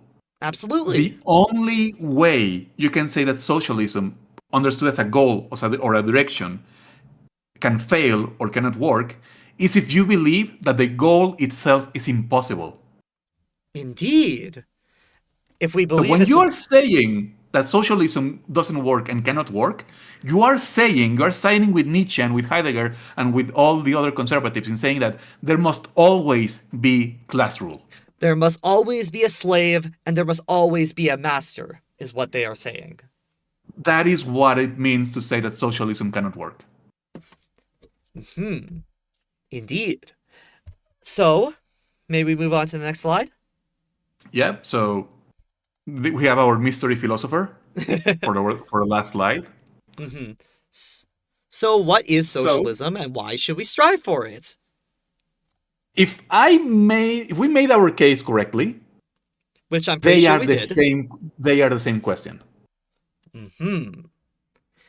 So, we the, have to. the brightness, the joy, the happiness that comes with class emancipation should be an answer enough as to why we should strive for it.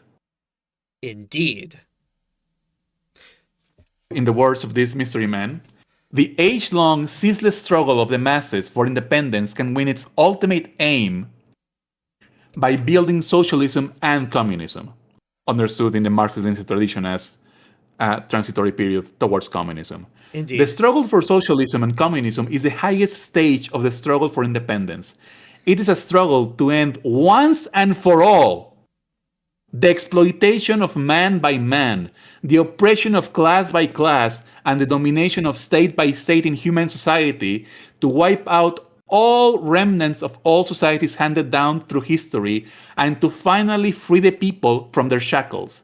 In a communist society, the masses of the people will lead a completely independent life as masters of nature and society, and as true masters of their own destiny.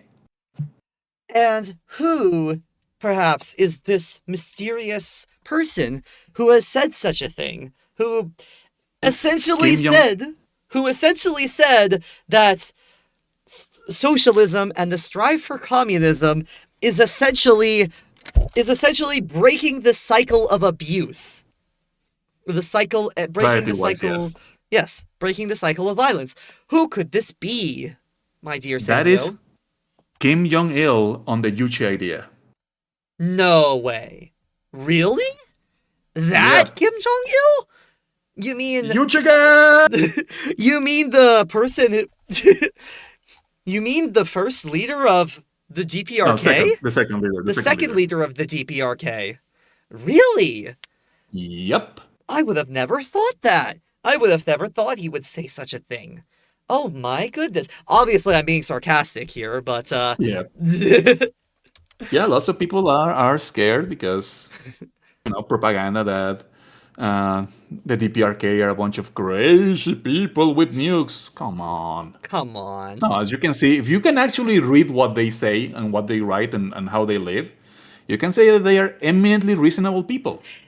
In other words, if you go let's say in imagination, you have never met a Muslim person in your entire life, and the only thing you know about Muslims is what the TV tells you, that they're violent, gross, manipulative, misogynists who hate women and are absolutely crazy. They will bomb everything. And if you face no competition to that absolutely batshit insane idea, you will go your whole life believing such a thing. But if you actually take the time to sit down and talk to a Muslim and ask them about their religion and what they believe, you will find that they are no different than any other religious person. These are two very different things. Like, this is a science and that's religion, but I'm trying to paint the picture of, I'm trying to emphasize that if you only ever know about about a certain group of people from what people who hate those people tell you about them, then you will believe the hateful rhetoric. But if you actually sit down to talk with them, you will find out that they are no different from you or me. In fact, you may actually have more in common with them, rather than the people who told you that it was essentially a nation run by a vampire and everybody is under mass immiseration. It's a similar thing with the Soviet Union, similar thing with East Germany, with China, Vietnam, Cuba, and North Korea, as we talked about. Yep. So, if you truly want to know, if you truly want to know and learn about, well, what is a communist? What does a communist do? What are they fighting for? What are they striving for? Ask one. Ask one. Do not try to get your information from the bourgeoisie, the rich, who will tell us through pawns like Orwell that we hunger for power rather than wanting the power to end hunger, and that we're stupid, lazy, amnesiac, and incapable of self-governance, as he talks about in 1984 in Animal Farm. No. No. You can see that we are on your side. Communists are on your side. We are fighting for your rights. We are fighting for your right to a dignified existence. We are fighting so that you can rest your head on your deathbed and say confidently, with a tear in your eye and a smile on your face, I lived a full life. I have no regrets. Now, Yes, that Samuel? is statistically true. Statistically, yes. Because there is still one group of people who were not on their side. Oh? And who might that be? The people who want to continue class rule, the people who do not benefit from class emancipation. Everyone should agree on one thing. Fuck Orwell. Yes. Yes. uh, yes, exactly. If you listen to the master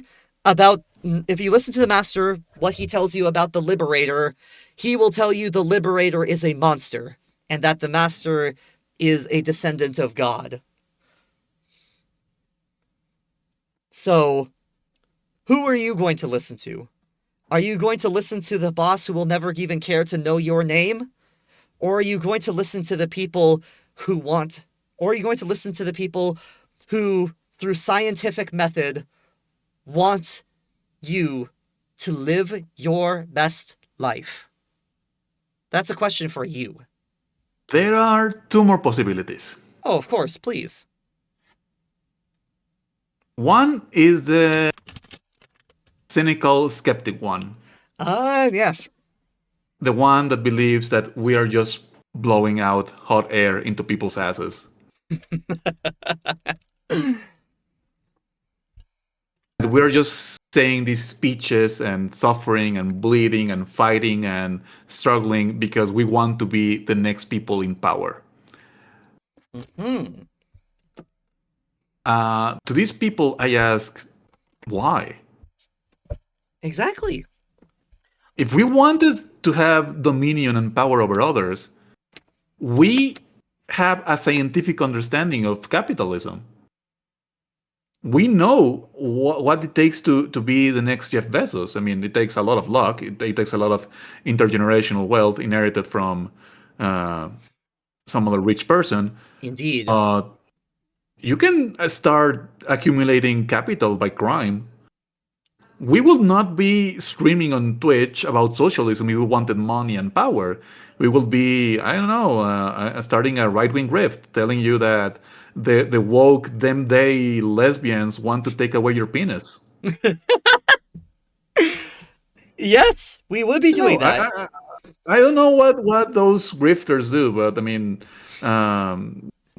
I shall not name, but I mean, Cockroach Boy definitely has much bigger numbers than us. Oh, for If sure. If we wanted money and power, we will be doing that, not this. We will not be studying these history and philosophy books to do this shit. So again, the skeptic, cynical view has to explain why would we do this at all?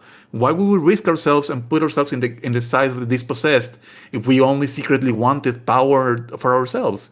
I don't think it makes sense. Uh, the other view, okay, so I tried to make like a sketch, like a flow chart for this. Sure. So class rule, I see four options. Okay. One, you benefit from class rules. You're part of the bourgeoisie. In which case, give us money. Come on, like if you're part of the bourgeoisie, give us 1,000 bits right now, or fuck off. Give us money. That's really all we want from you. Knock knock. Penis removal services here. Give it up.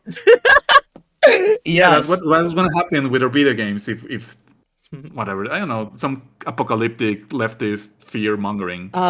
In other words, if all we as communists wanted was to just be the next kings in power, we have so many easy ways to do that.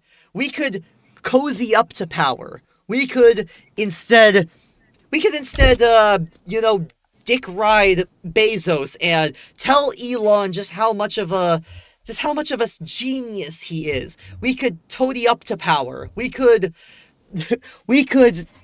side with the powerful. But we don't.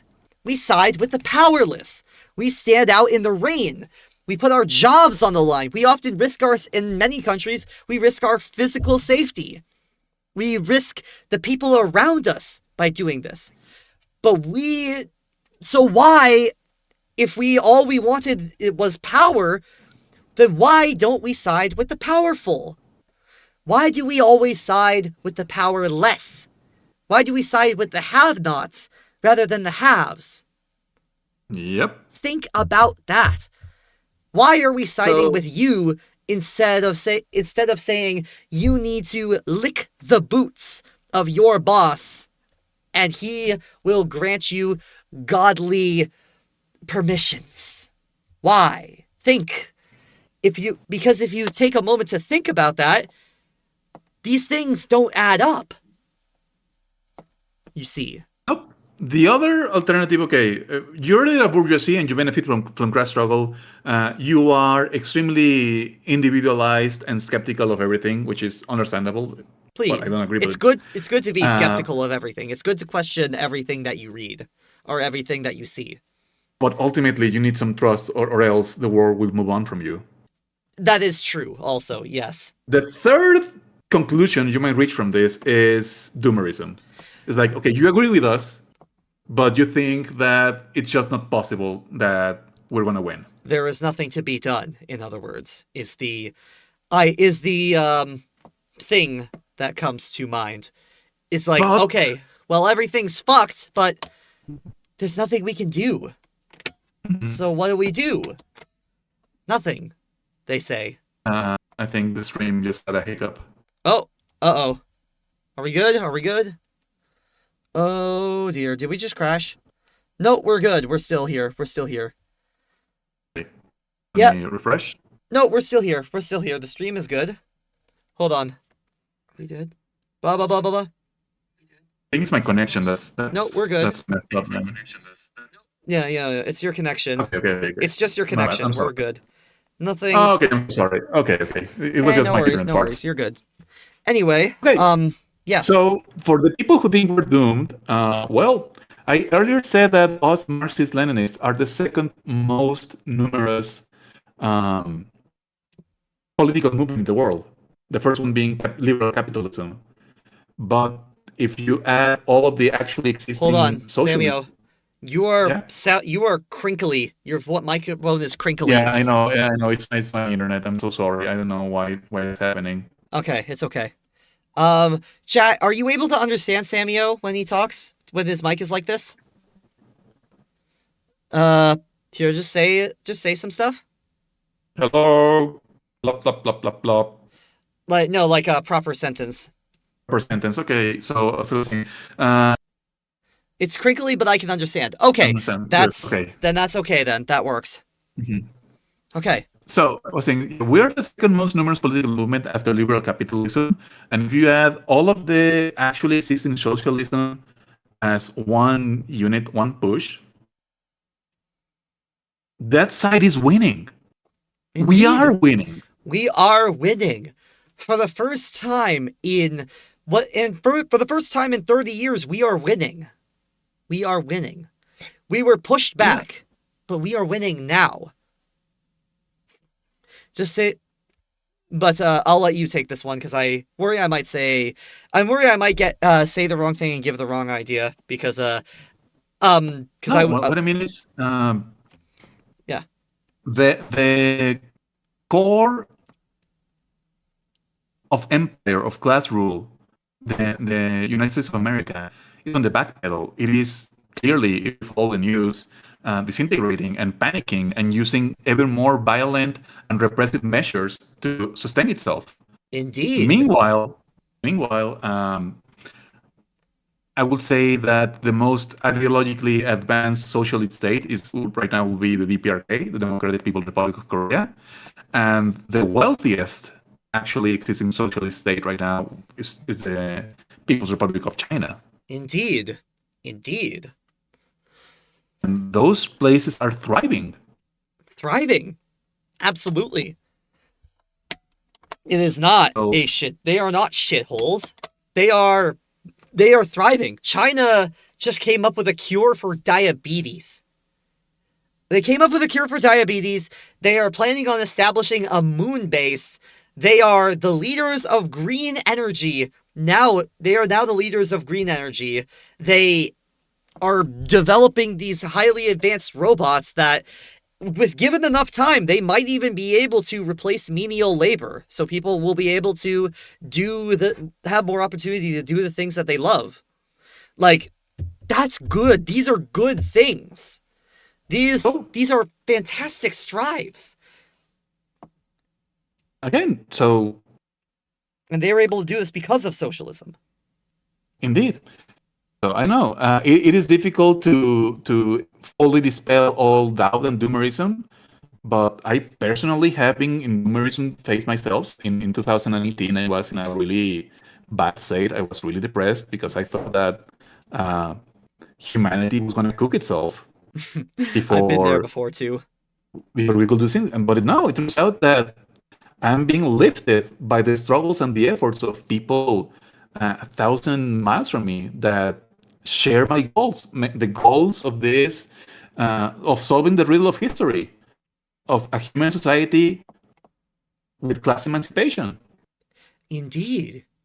And I experienced a similar thing back in like 2020 where I was essentially like falling into a pit of despair of we are going to lose, like climate change is going to kill us all, and the people in power who have the power to do something about it are either not doing anything about it or actively contributing to this problem. And so this plunged me into a whole depression. And when I asked for advice from my very much hardcore neoliberal parents, they just regurgitated the same old propaganda that I have seen in real time with my own eyes been proven to not be true. Just pull yourself up by the bootstraps and you too can become like Jeff Bezos and Elon Musk.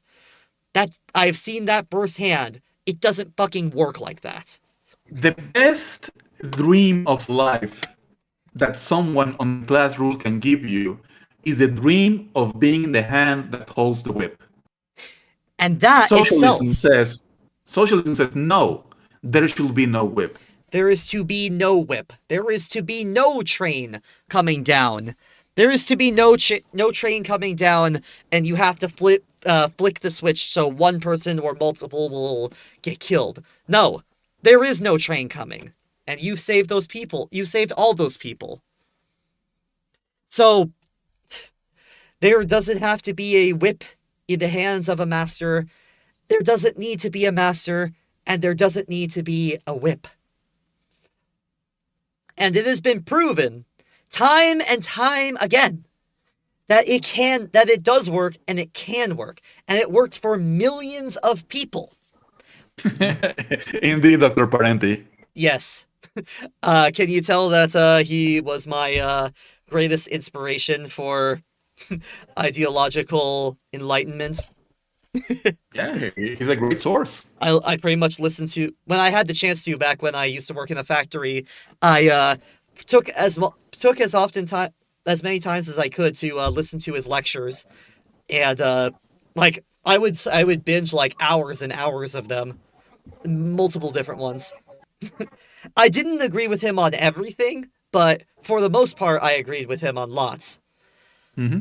And Doctor, yeah, if you, in case you haven't read or listened to any of Dr. Michael Parenti, rest in peace, of any of his uh speeches, you absolutely should. He is a very brilliant man, especially to been listening to the Julius Caesar audiobook. He's fucking awesome. You should also check out his book on power and the powerless, black shirts and reds, and my personal favorite, inventing reality, the politics of news media.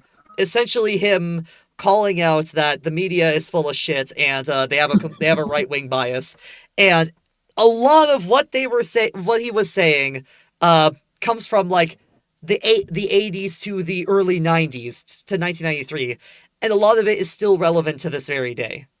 Yep. So he was a very brilliant. Michael Parenti was a very brilliant man, but he was only one of many.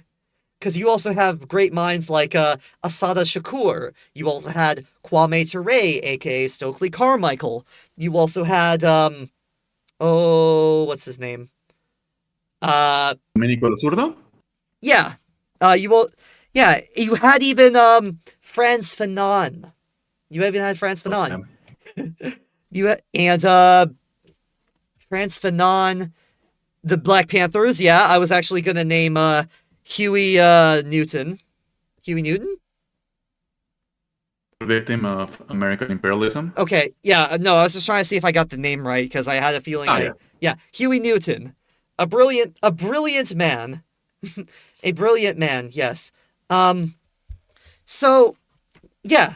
So so those are only just a few, but essentially, and I think now you know what this calls for, I think. This calls for the planning of another educational stream, is that, well, now that we've established what socialism is, well, now we should probably see some examples of socialism improving the lives of people, shouldn't we? Yep. We should Ultimately, yeah. what I want people to get on board is this more historical perspective, Okay. and that the question is not so much after this, why should I strive for socialism? I think that is very self-evidently a good for all. Absolutely. Now the question becomes how? How? How do we reach socialism? How do we build socialism? Well, that's going to be another question, a whole other question Yeah. that I don't think we are allowed to say on Twitch. I don't think. Not really. Not really. But that's the thing that we have to think about. However, what we can do is show you examples of socialism working and show you examples of, well, we could show, okay, well, in this country, in this particular year, they did this to try to improve people's lives. We can show examples of that. We can collect, because, well, what if people don't believe us? What if we say, if there's people in the chat right now who say, well, that's great and all, but I want to see more this is all just hypothetical. I want to see some actual I want to see some actual examples of this, because keep in mind, Samio, even though both of us, like, it's obvious that this type of thing should be strive for, and this type of thing, like, absolutely is something to fight for. Well, for the average person, this is not like we're going against the grain hard. Like, we are really going against the grain. We are essentially going against everything that's ever been taught to a single person. So, well, so it's in the same way of like, well, we could say that the moon landing happened. Okay, well, we're just saying that. we should show some evidence of it actually happening. We should show some evidence of it in action and show, like, okay, well, this is what happened. This is what it did. This is the outcome. And this is how it all led to there. So that way we can prove, essentially, that because socialism is a very young ideology, it's a very young concept. It's only been around for about 120 years, I want to say. 200. 200 years, 220 years. Thank you. So we should show the in the next educational stream, whenever that will be. We should talk about, well, talk is cheap. Let's see some examples of socialism working for the people. Let's do that, I think. Do you think that would be great? I think that sounds great. Yeah. So we will talk about what the USSR did. We could even talk about like all of the things that are relevant to this day, like gender equality, of queer liberation. We could talk about employee standards. We could talk about how in the Soviet Union, every job has a built-in union, and in China, there is a very powerful workers' union that many people can join. Like, we should show examples of this happening, because, as I have said, a lot of people will say that talk is cheap. Let's see some examples. So, do you think that's a good thing we should do? I think it's a good thing we should do. And, essentially, yeah, we have established... So in this long line of educational streams, we have established what revolutionary optimism is, why you shouldn't kill yourself, why you should keep living, and now we have shown what to strive for, what we should keep living for, and in the next stream, we will prove to you, my dear superstars, why, we will prove to you this is what socialism that we just described did. This is how it improved the lives of people here, in a very material way, in a very beneficial way. We could talk about its failures in a legitimate, actual failures, not like anti-communist propaganda type of shit, but like we could engage in self-criticism here and there, but the most important thing is we need to first talk about the positives, because people don't hear about the positives at all. It's just everything. They've only heard everything that the Soviet Union has ever done is bad. China is full of miserable people, and North Korea is this cartoonishly evil state that couldn't possibly exist in real life. So that is what we are going to do next. So Samio, I want to thank you for making this slideshow, this beautiful slideshow that shows to us. Is it Control-Shift-F? Yeah, I think so. It's not working. Oh, I'm pressing D. Whoops. Hold on, Control-Shift-F. Nope, that's not working either. Okay, we're just gonna close that and swap over to just chatting. Oops, that's the wrong one. Yeah, that's good. Just chatting. Every time I see one of those horseshit social credit memes, I get viscerally angry. Oh, you too? Yes, I get angry about that too. Oh dear, hold on. Refresh? There we go. There you are. Yes, I get angry too, because they fundamentally misunderstands what that social credit system is. It's not like it's not a FICO credit score, I'll tell you. It's not FICO credit score. It's it's essentially so businesses can't abuse their workers. That is literally all it is. It's so that businesses can't abuse their workers. That's literally it. That is all there is to it. It is only for businesses. It is not for people like you and me. Anyway, Samio, I want to thank you for hanging out with me today and helping to explain this, because this is a very intense thing, but very intense thing, and a very much a scary thing, and you did great. I will tell you, you did great. Well done, my friend. I hope more people think that. Thank you. I hope so too. So I do not believe. Excellent job. Yeah, I do not believe we will. I don't think we'll end it with a raid. I think we'll just end it here. So that is going to do it for today. I appreciate each and every one of you for sticking around to even just listen and consider what it is we have to say, and just even just listening and considering it goes miles for us because we're not trying to tell you what to think. We're not trying to tell you what to think. What we are doing is just offering a alternative perspective, and we are letting you come to your own conclusion. And if you still think that we're full of shit, that's perfectly okay. That's perfectly okay. But yes.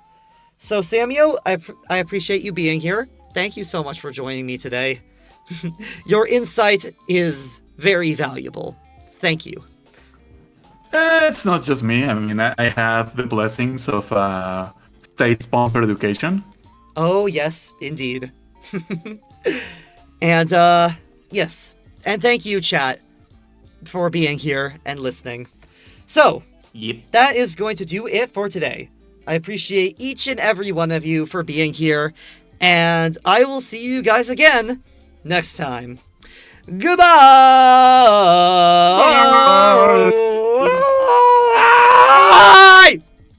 Bye!